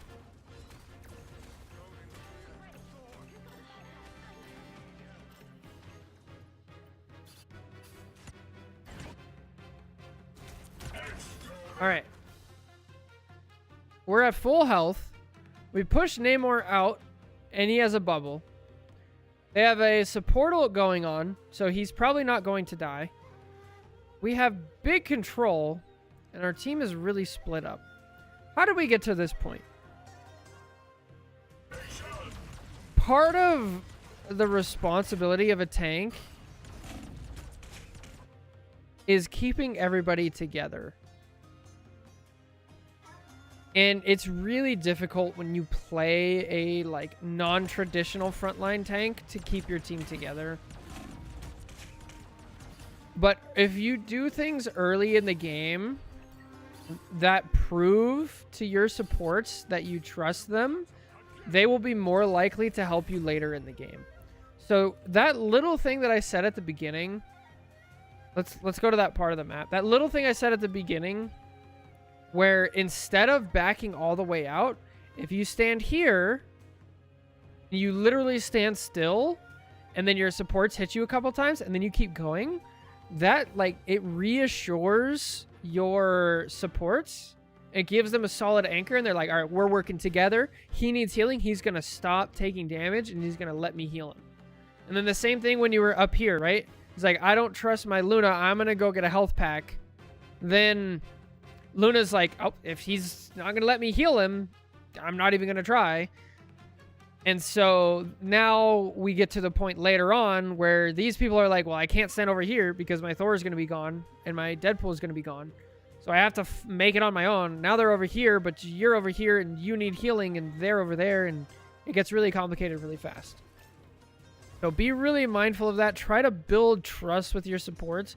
And I'm not saying you have to play mag. You have to stand on the front line and hold the line. Like, that's not what Thor does either. But just give those little nods to your supports that, like, all right, I'm playing with you. We're working together here. It's not, I'm going to go do my own thing. You're going to go do our own thing, and together it'll work. No, it's like we gotta have this back and forth.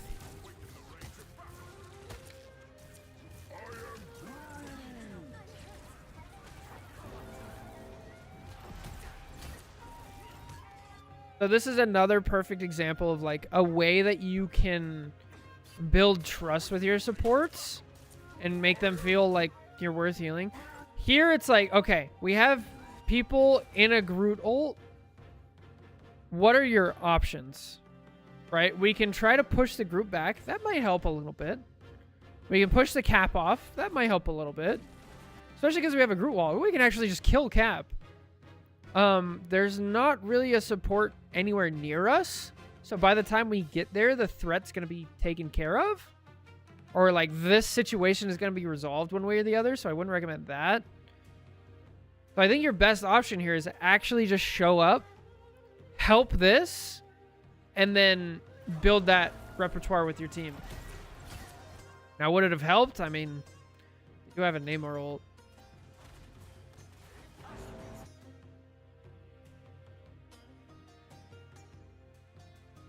Maybe.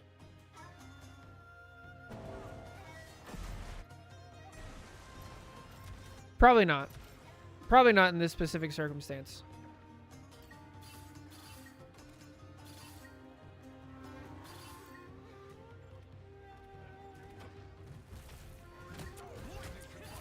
Okay, now your playstyle should work a lot better because you have a front line. This should work so much better.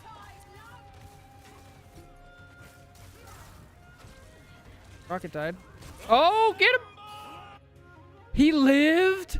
How did he live that? What? He had a jump pack? Bro, that's insane. Holy. All right, fair enough. That's insane. Dude. That's so nutty.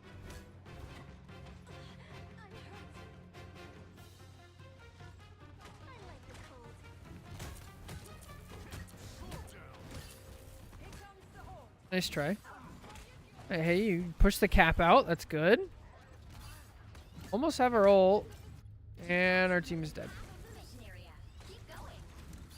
Okay, Luna's back.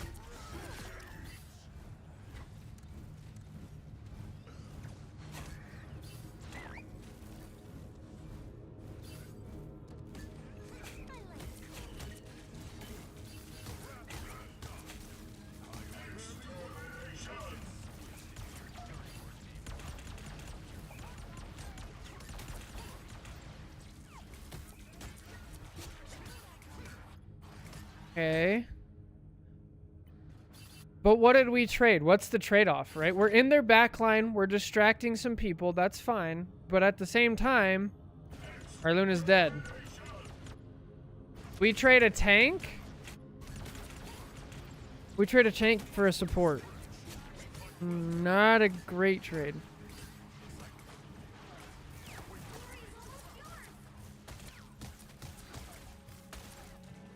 And that's why it's not a good trade.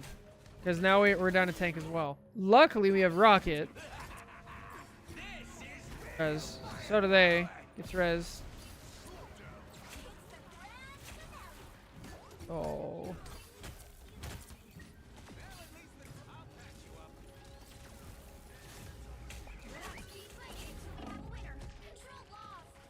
You're so independent.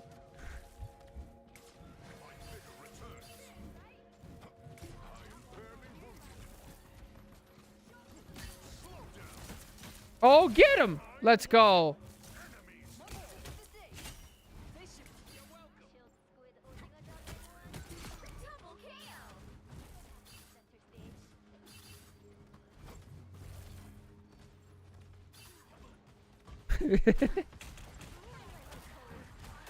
Yeah, I think Okami had him really high up on his tier list. I think Ultron's good. I think... Nice. Good.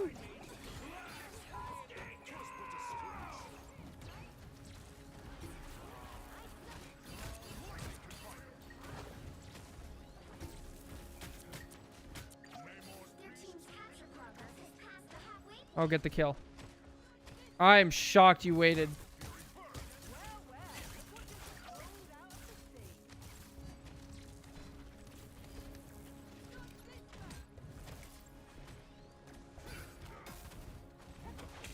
His ults are also really good.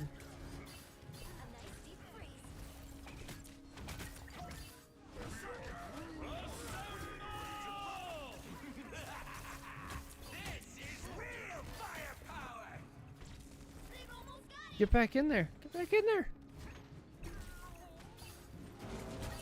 There we go. Oh, get him. Get him. Get him. Nice. Huge. Go.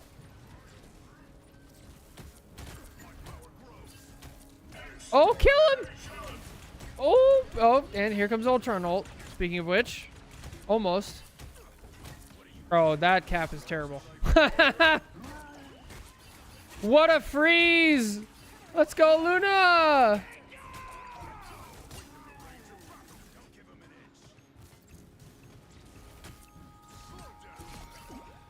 Oh. Good stuff. You're playing with your team. You're able to do so much more.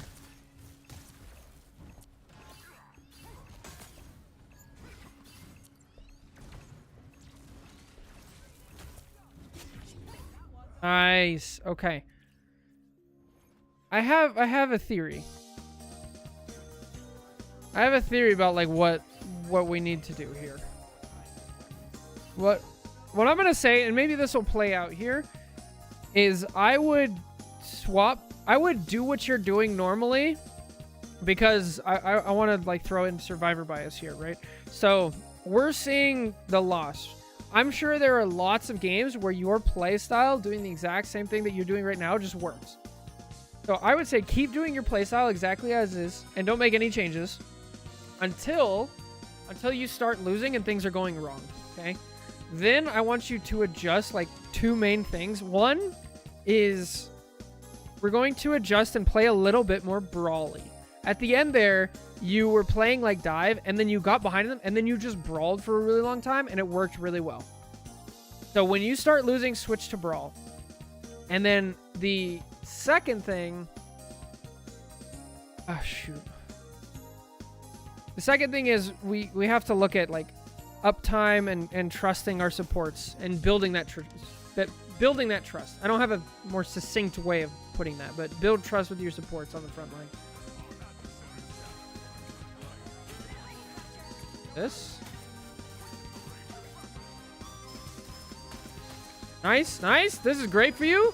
Get the kill. Unfortunate. Okay, Luna ulted. So this is the time where I was really hoping that you would actually peel off. Like whenever there's distractions like this, we have a support ult going off. We have like a ton of stuff going on down here. Just go find the person who's not in it and kill him. Thor excels at that. I'm really sad that we didn't do that. Good. Yes, now we do it. Let's go.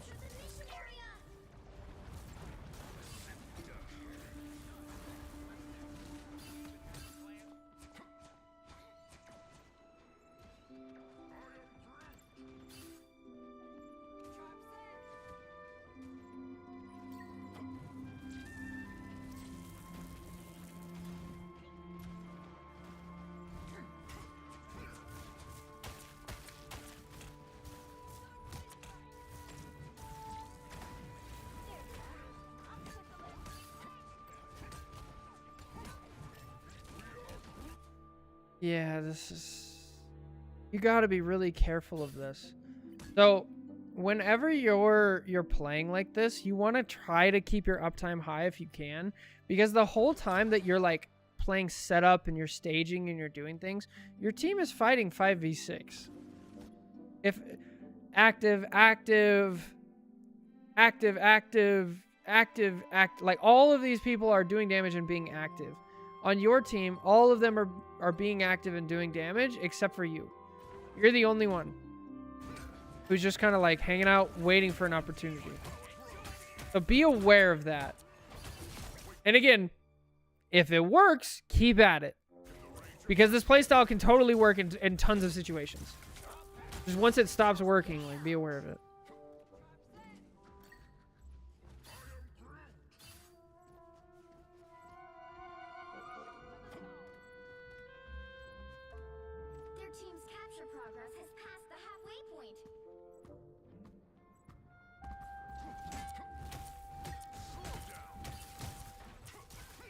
Oh, kill him.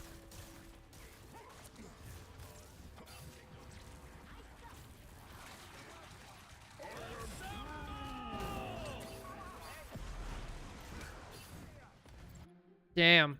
So one thing you can do as Thor is you can push the people away and like disrupt them while they're trying to do stuff, right? Wouldn't have helped here because Namor, but all right, fight's over. Get out. Good. Just go. All the way. Very nice.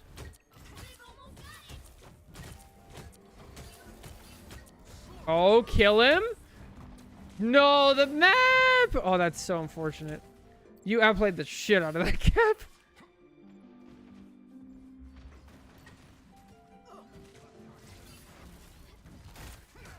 That's a good point, Caesar. I think you're right. But that don't work no more.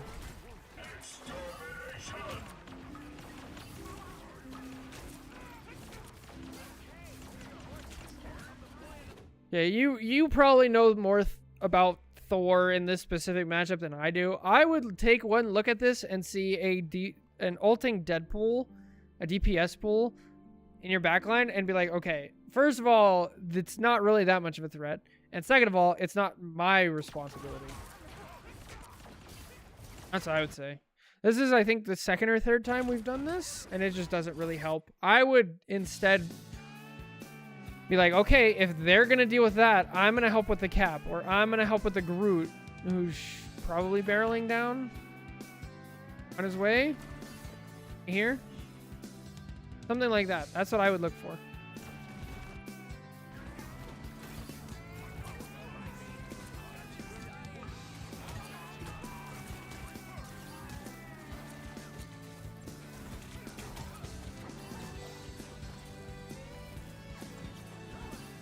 Nice jump.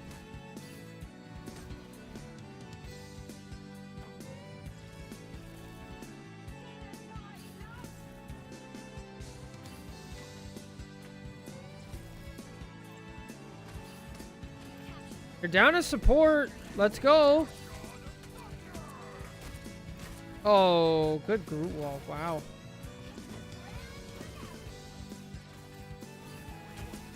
She's gonna ult. Does she have it? No, she already ulted. Nice. Bully, get the kill, get the kill. Hey, she has the Ultron drone. Probably not gonna die, but you can still bully them. Good. You killed the cat by doing that. Great. Oh, stagger. I'd stop hitting her right now. Oh, never mind. Now you gotta kill. You lost 2. Get the kill. Good. Okay, they portaled. Oh, John, tag it up.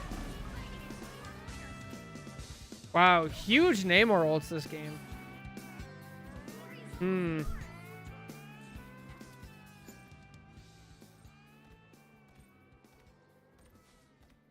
Oh, we're portaling? Okay. Stand in front. Look the other way.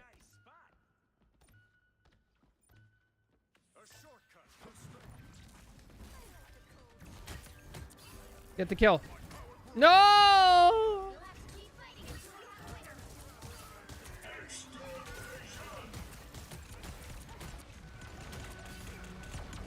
Oh, we're unable to secure the kill. Something you can do. So I say this a lot, but the idea of attacking the supports is not to kill them. That's the goal. That's not the goal. That's a method to achieve the goal, right? The goal is to get them to stop healing so you can kill these people. One of the other ways you can do that, specifically with Cloak, is you can stand in front of her where she's looking, and you can body block the heals. You can't do that with every character. Like, you know, obviously Mantis, Luna can clap through you, Rocket can heal through you, doesn't matter.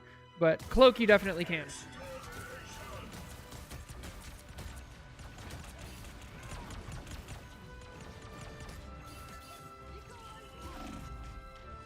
That's it.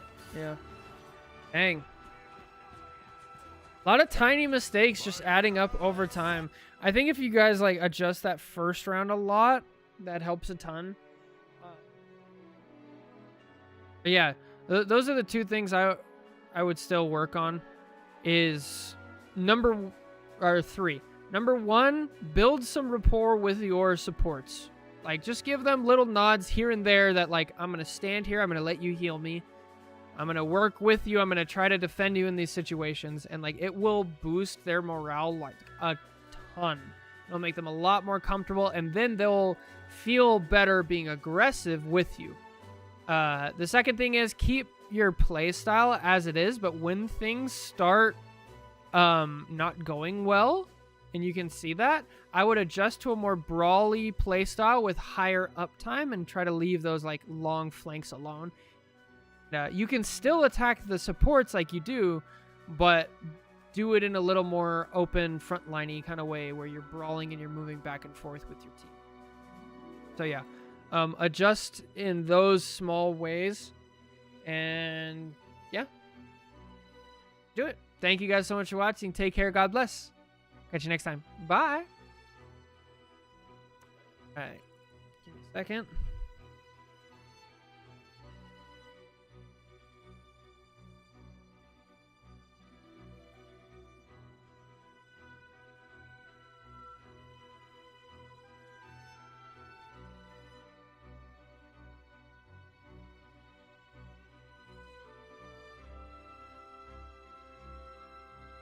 Yeah, that was very consistent, good ults from Namor. We almost never see that. That was impressive. GM Thor. What do we call this one? Survivor bias?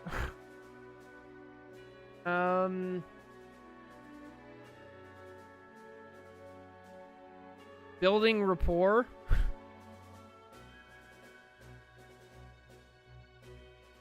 How do you spell building rapport? Got a dip. Have a good one, Cards. Thanks for stopping by.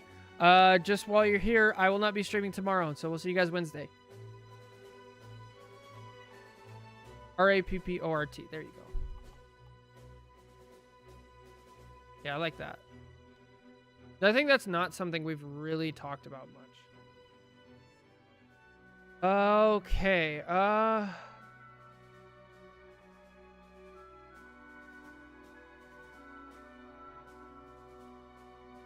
tier. Oh, the French. Okay.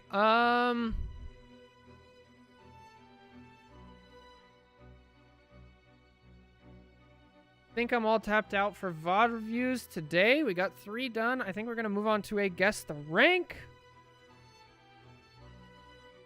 Or an Am I the Problem? We haven't done an Am I the Problem this whole season, so we should probably do that. So we will indeed do that.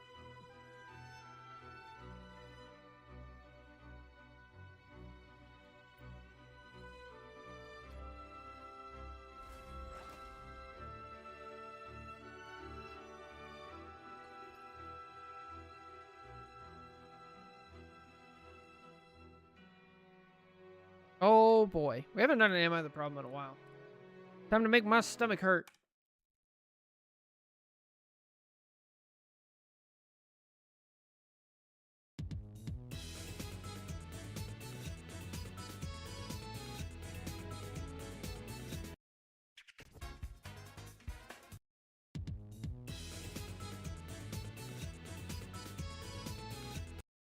All right, hello everybody. Welcome back to Am I the Problem, the series where you got flamed in your ranked match by a teammate and you guys lost and you want to know if you were really the problem.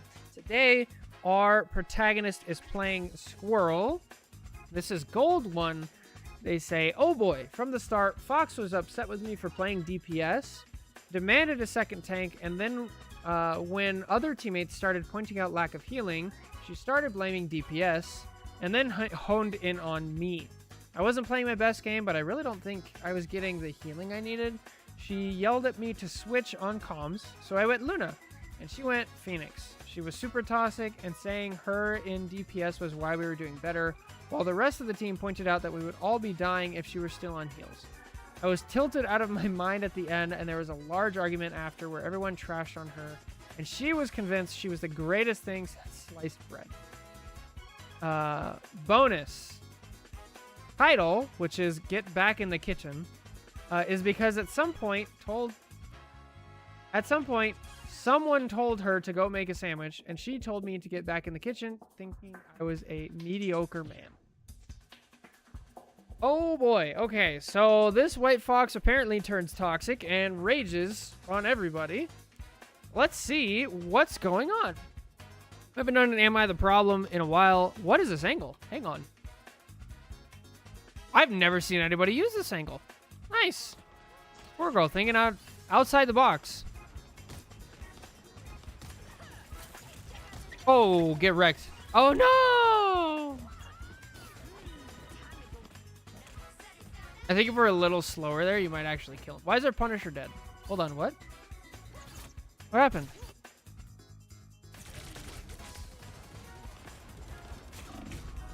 All right, that's not the support's fault. If you're going to play Punisher or anybody, recognize where your support's line of sight is. They cannot heal you through a wall. If I'm standing here, I cannot heal you. I cannot heal you. That is not enough time to heal. That is not a support problem. That is a terrible Punisher. Okay. Yikes. Okay, now we have to slow play it.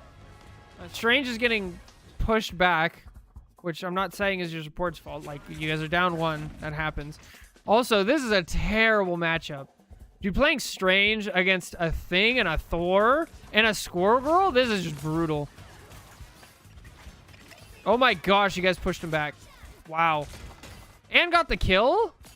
You guys killed the squirrel? Nice. Okay, let's check out our protagonist. This is Squirrel Girl gameplay. Nice. Perfect.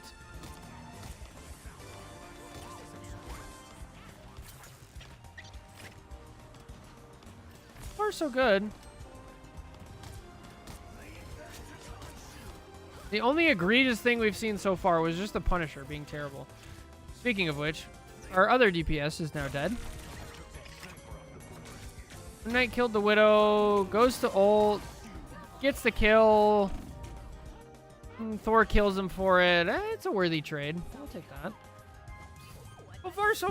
So far, so good. I don't mind this. Hang on. Gotta check my phone. What's going on? You stopped them in their tracks.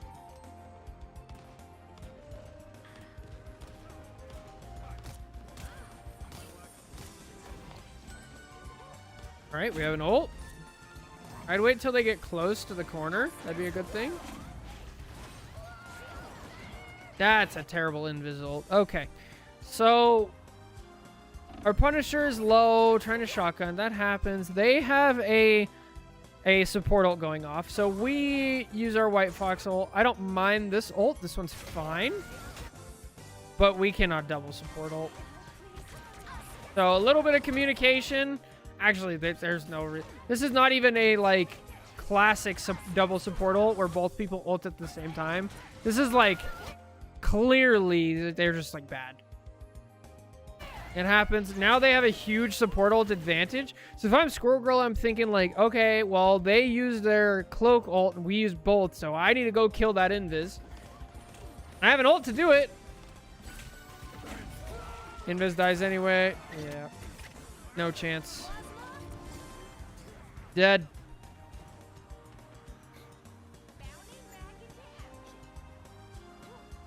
All right, so we switch off Strange for Emma. I think that's a good call.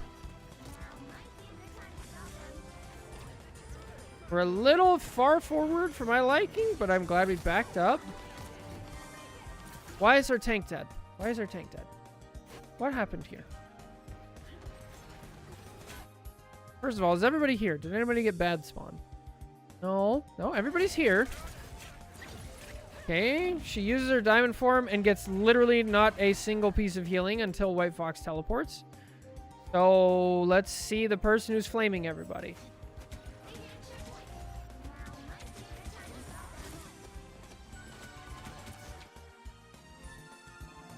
Okay. All right, so here we go. Let's take this slow. We have a Punisher. We miss one. We missed 4 shots and hit 3. So we missed 4 out of 7 shots on our Punisher.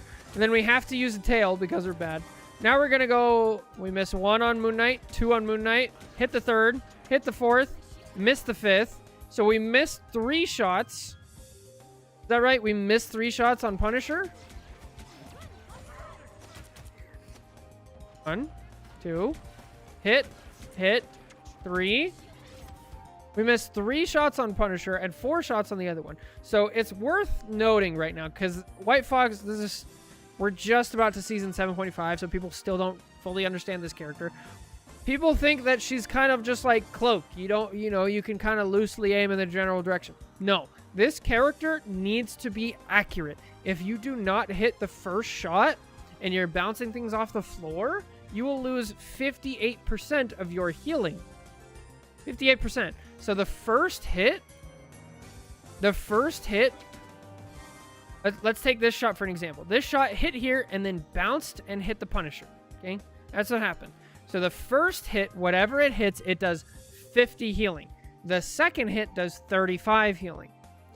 So if you miss the first hit and then only get the 35, you're missing out on 50. Versus if you hit the first shot, this person gets 50 and then this person gets 35.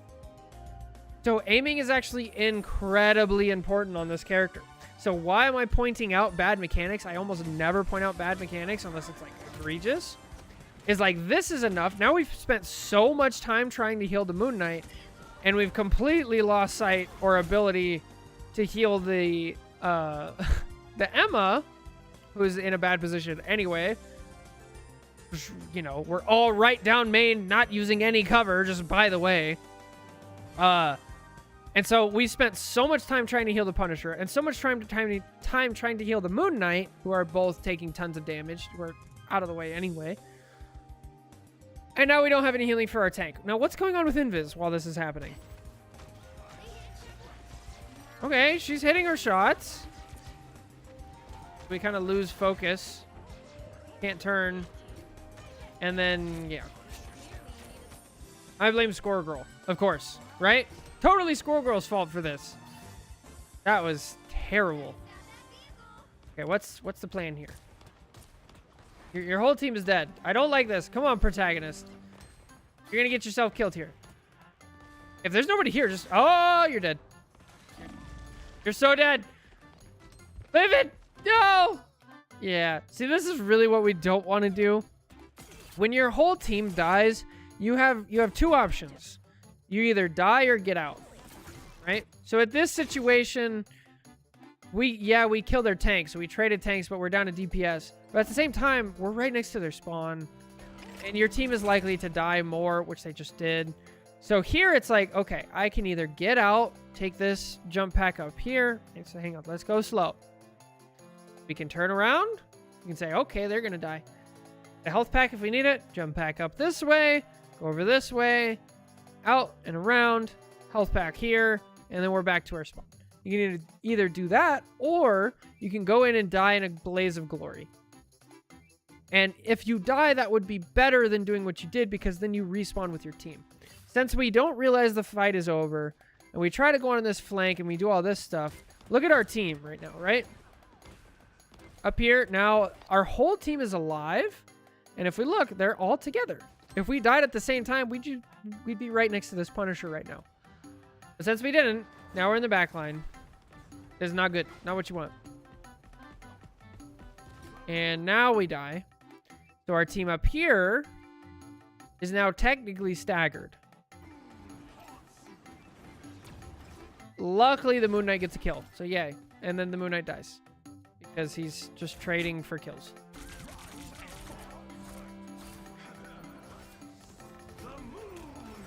Did he kill? Bro, he's actively running away from his supports. Look at this. Look, the Invis is like trying to heal him, and he keeps running around the corner. That's really bad.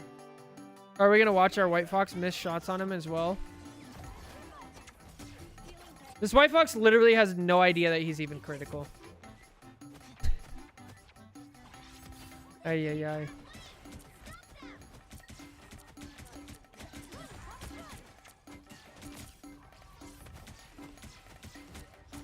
Oh, bad.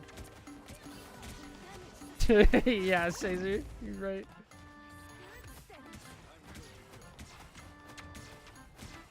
They're missing so many shots. Yo, let's go Squirrel. Just picking up a kill. Out sniping the Widow. Let's go.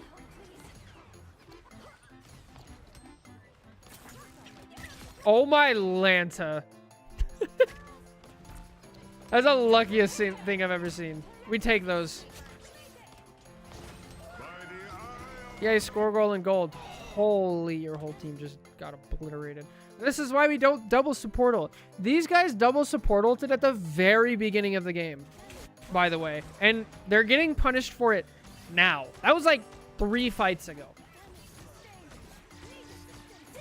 Dude, just press F. You have a full health self shield. Press F and heal yourself. Please, just press F.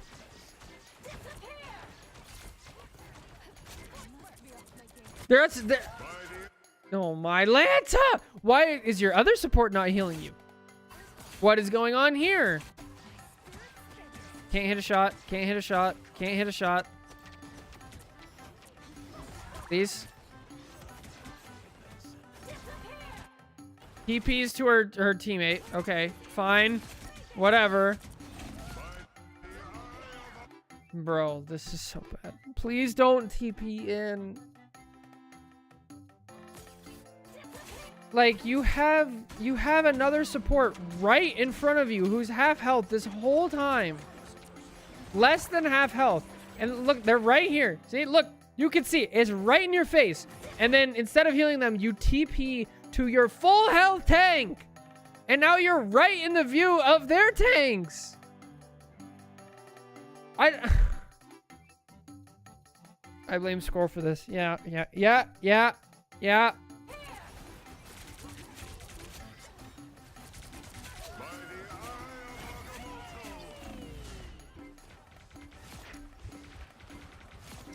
Wow.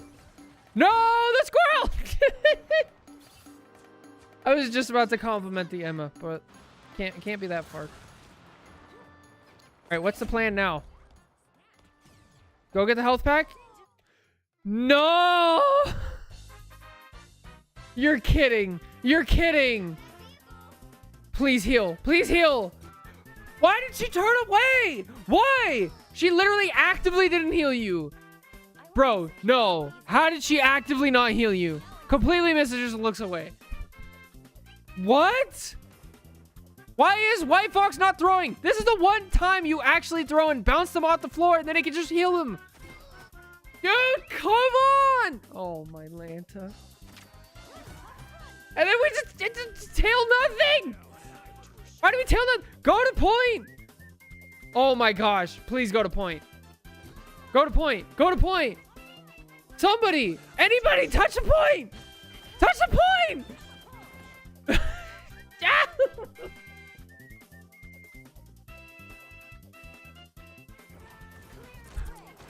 And then pushes nothing. Oh my Lanta. Dude, nobody's getting healed.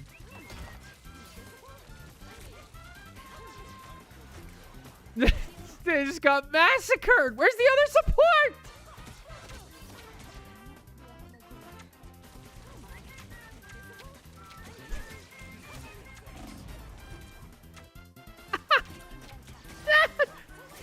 Has no idea. This support has no idea that her whole team is dead. Oh, and then just yeah.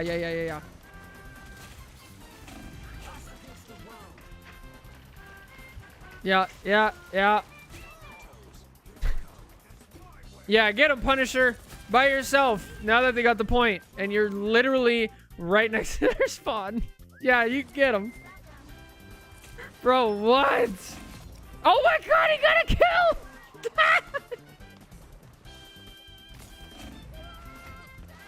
No, protagonist. No. Squirrel, you're better than this. I just made fun of Punisher.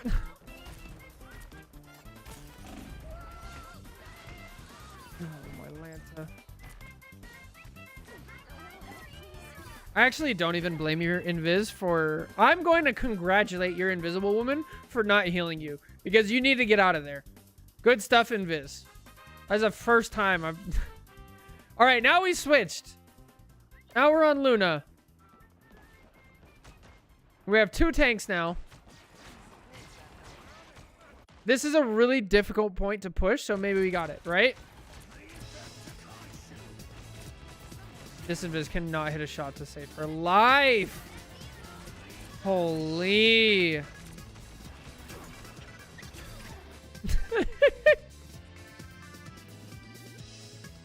Just. Oh, my Lanta. What a sight. What a sight to behold. What are you going to do about it, Emma? You're going to walk right down main? Yeah, perfect. Nice. All right, Strange, you saw 3 people on your team just died. What are you going to do? Walk right down main while 3 people on your team are still dead?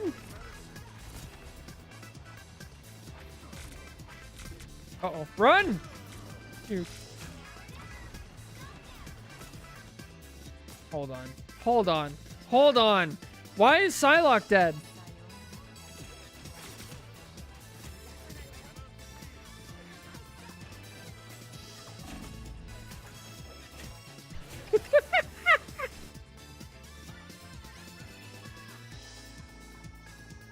No, dude.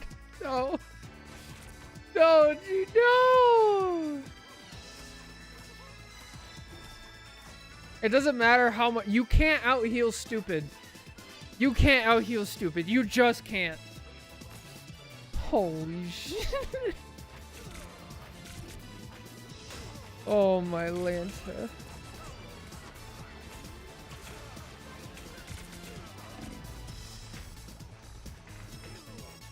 How is he still not getting healed? What's going on back here? Okay, Cloak is kind of trying. Walks forward into the open. Has to fade away. Stays in Cloak form. What's Invis doing? Standing out in the open, of course. Guys, look at this from the Widow's point of view. Like, this is a Widow's dream. You just have like 3 supports out in the open. Wait, actually, wait. Where's the Luna? Where's our protagonist? Not out in the open, but not able to heal. Oh. At least you're using cover. Good lord. Stop. Okay. All right, now they're on Phoenix. All right, let's go, Phoenix. You see 4 people dead on your team, and you see a Luna under attack. Are you gonna walk out in the middle, as far from cover as you could possibly be? Yeah, 2v6 them. Yeah, there you go. Amazing.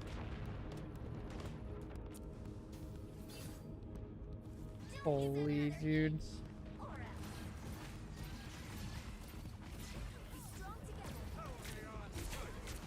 Oh my Lanta. Bro, at this point, just stop healing. Like, go touch point. Go skate over here and stand on point. What is Strange doing? What is Strange doing? Hello?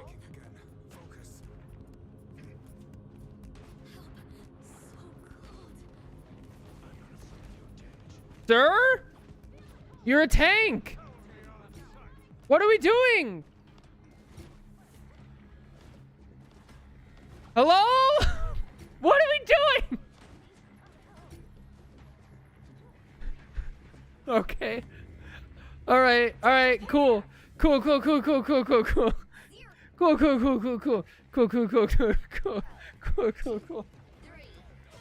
Bro, what? How? My gosh. All right, Phoenix walks forward, shoots a Strange shield, and then shoots the wall and stands still and cannot hit the thing. How is Moon Knight dead? How is Moon Knight already dead? I'm the Fist of Khonshu, protector of the overnight travelers. My names are gone. Thanks. I wear one.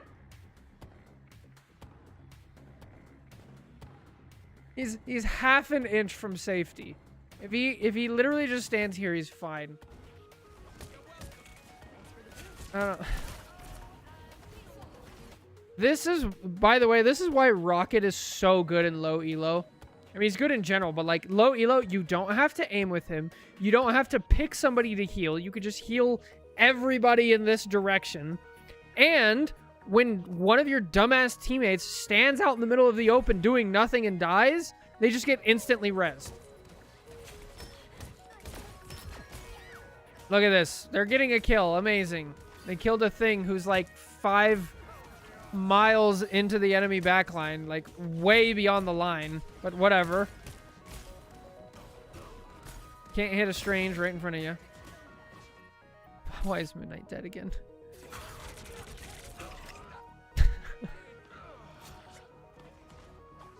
Are we ever gonna learn the lesson? Probably not.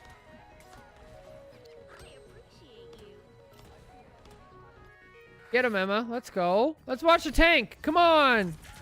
I don't like that shield, but that's fine. We're pushing forward. We have some tracking. Nice. No, you have 100 charge. Go keep it. Keep the charge. Okay. No, do not do this. Oh, at least you backed out. Good lord. It's a 15-second cooldown still.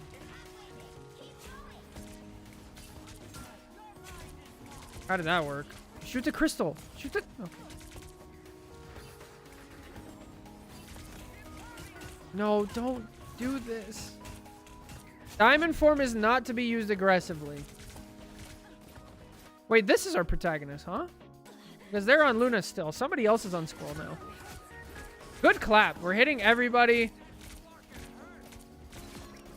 Excellent. Good positioning. You're using walls. You love to see it. Who is your snowflake on? Please. Okay, good. We have our snowflake on somebody, at least. This is gold. I'll take it. Not the greatest freeze. I don't like this clap either. This clap is too preemptive. Okay, fine. We're rolling. This is good.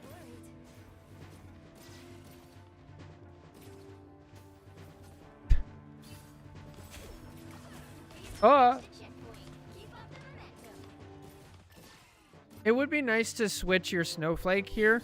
So when you see like oh, I have a DPS attacking me and then one of my DPS is stepping up to like take the fight, I would instantly throw snowflake on them. Reached a checkpoint. It's like they're probably about to turn the corner and take a fight for you. Granted, this person's yelling at you, so maybe not in this case, but you know, next time. Please tell me he doesn't use a movement ability, run straight in towards the enemy line, slightly to the side, but not using cover, and then gets like hit by a trap and headshot. Slightly to the side, and then headshot. How many times do we have to make the same mistake before we learn to stand behind cover?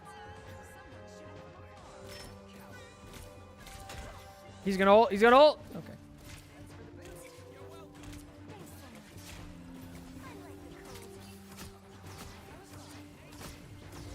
Nice. They double support ult. They double support ult. Let's go. That's a bad Squirrel Girl ult. Okay. Now what are we saving our ult for? Maybe Strange ult? Squirrel died while ulting. Nice.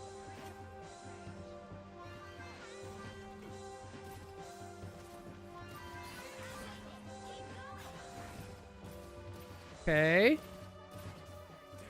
Why is there a cloak back here? Hello? All right, just a gift.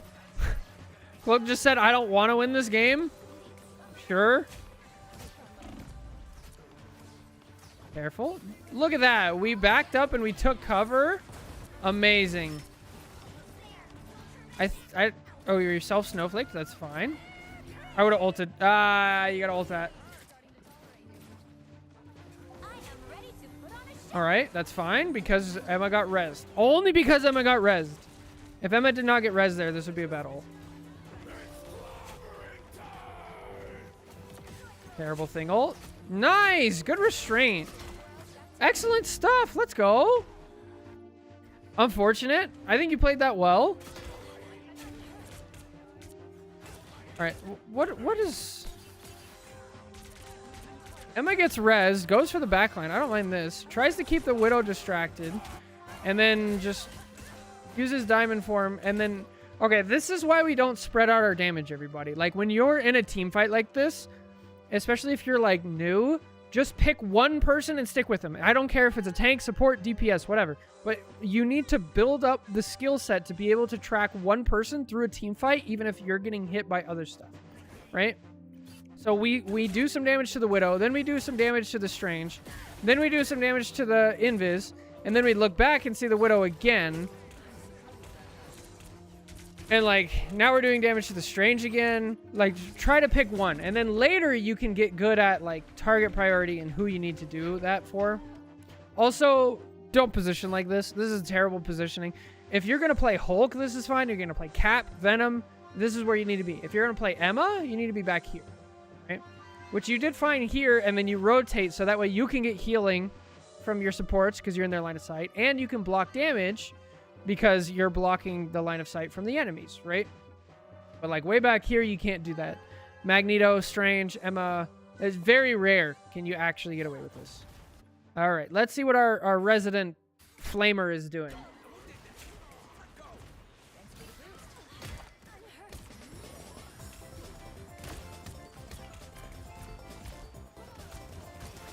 Hang on, we switched targets. Force the cloak fade out. Can't hit a shot. Can't hit a shot. Can't hit a shot. Oh, we can hit tanks though, so we should just shoot those, right? Because we can't hit the supports. And we're dead. Yeah. Yeah. Nice. All right, but whatever. You guys pushed it pretty far. And now we have, you know, we have 2 ults. We're halfway to 3 ults. They use quite a few. We have a bit of an advantage. Let's go. Ooh. Careful. Oh, don't drop like that. That's a bad drop. Oh, Widow! Or the Phoenix, what are you doing? My whole team is up here. I'm gonna go stand by myself on main. What was the point of going up here if you just want to get back to main? Like, you have high ground. You have off angles. Like, nah, just run it down main. Run it down main again. Now that you're half health and you're completely separated from your support. Maybe I should get a health pack? You know, there's a health pack like over here as well. A health pack here. I think there's even a health pack in here somewhere. Yeah, it's right there. No, just run it down main. Go 1v1 a Strange. It's fine.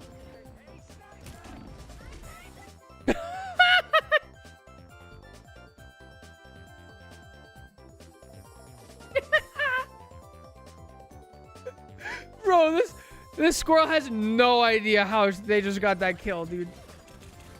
Look at this.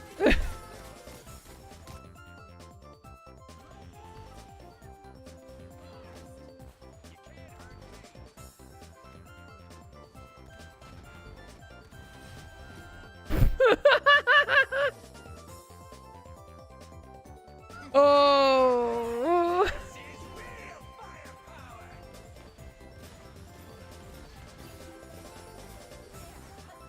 Oh, my Lanta. That is too funny. No, she's dead again. No, she's dead again. How is she dead again? Gets rezzed on high ground again. Doesn't realize that there's more to the map. Gives up, turns around, goes back to high ground, and then immediately walks off.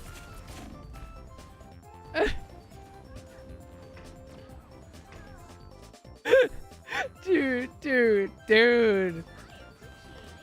Holy.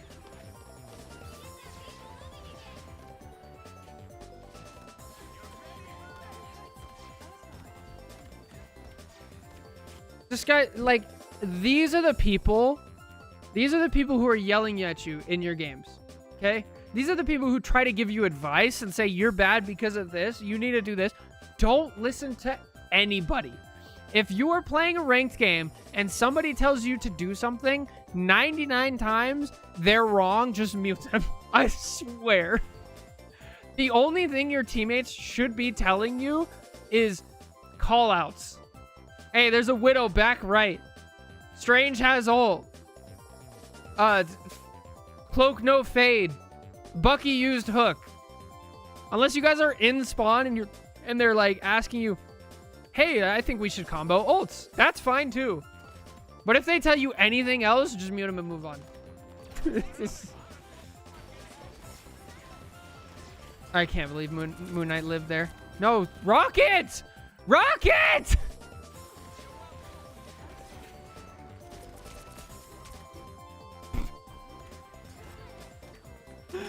Dude, come on! Oh my gosh, this Widow is just feasting. Don't stand down main. Don't stand down main, please. All right, let's see. You know what would be nice is, like, they have a long-range hit scan. It'd be nice if we have a long-range hit scan. Then they can pressure the enemy long-range hit scan, and then it won't be so difficult, right? Hey, they're kind of doing it. But they just can't hit anything. And then Emma gets the kill, but it's way too late. Okay. And then we just ult nothing. Yeah. Let's just play... Dude, just play a melee character at this point. Like, why are we...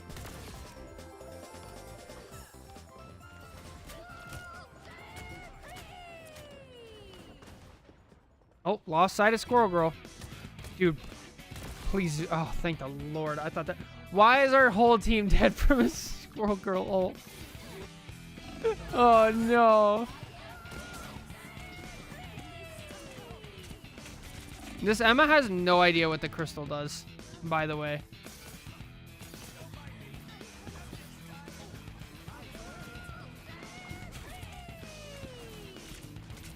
Oh, bad positioning.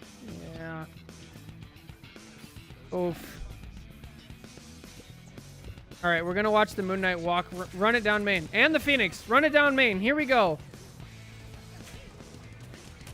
You play Phoenix. You're an amazing DPS player. You can kill anything. So we're just going to run it down main and kill everything, right?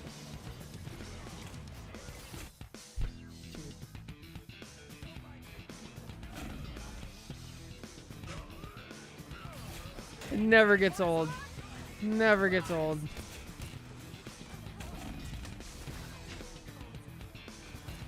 Your tank. The only person that Emma is grabbing is the thing. The only person who she can't do anything with the grab.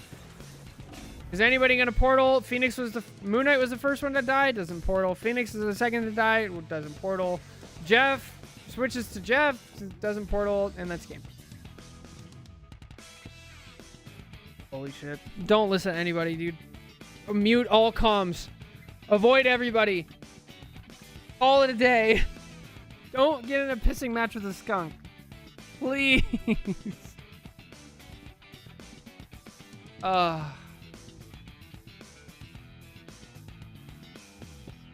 right. That was Am I the Problem? Which I think we're on episode like 22. Try to guess. And then we'll title this one, what was it? Get Back in the Kitchen? Back in the kitchen.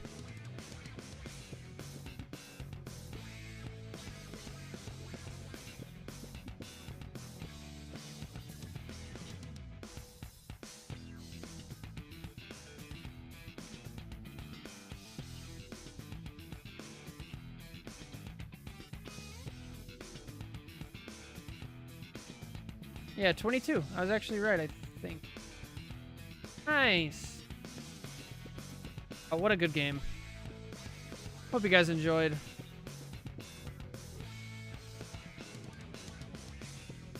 Stop it. Get some help.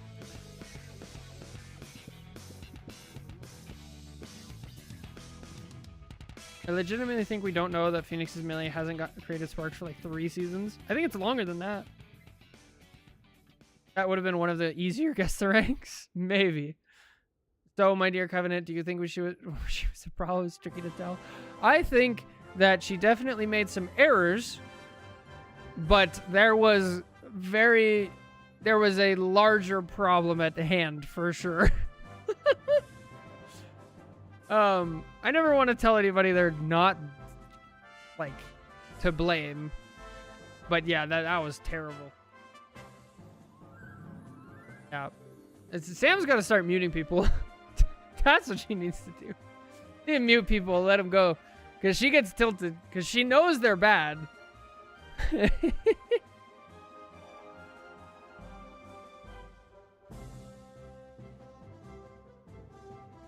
Oh.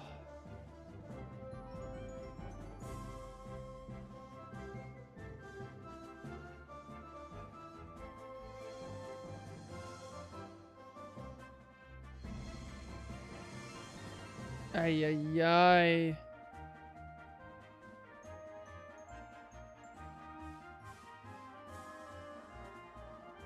Was the larger problem that nobody else in their team had firing neurons? Yeah, pretty much.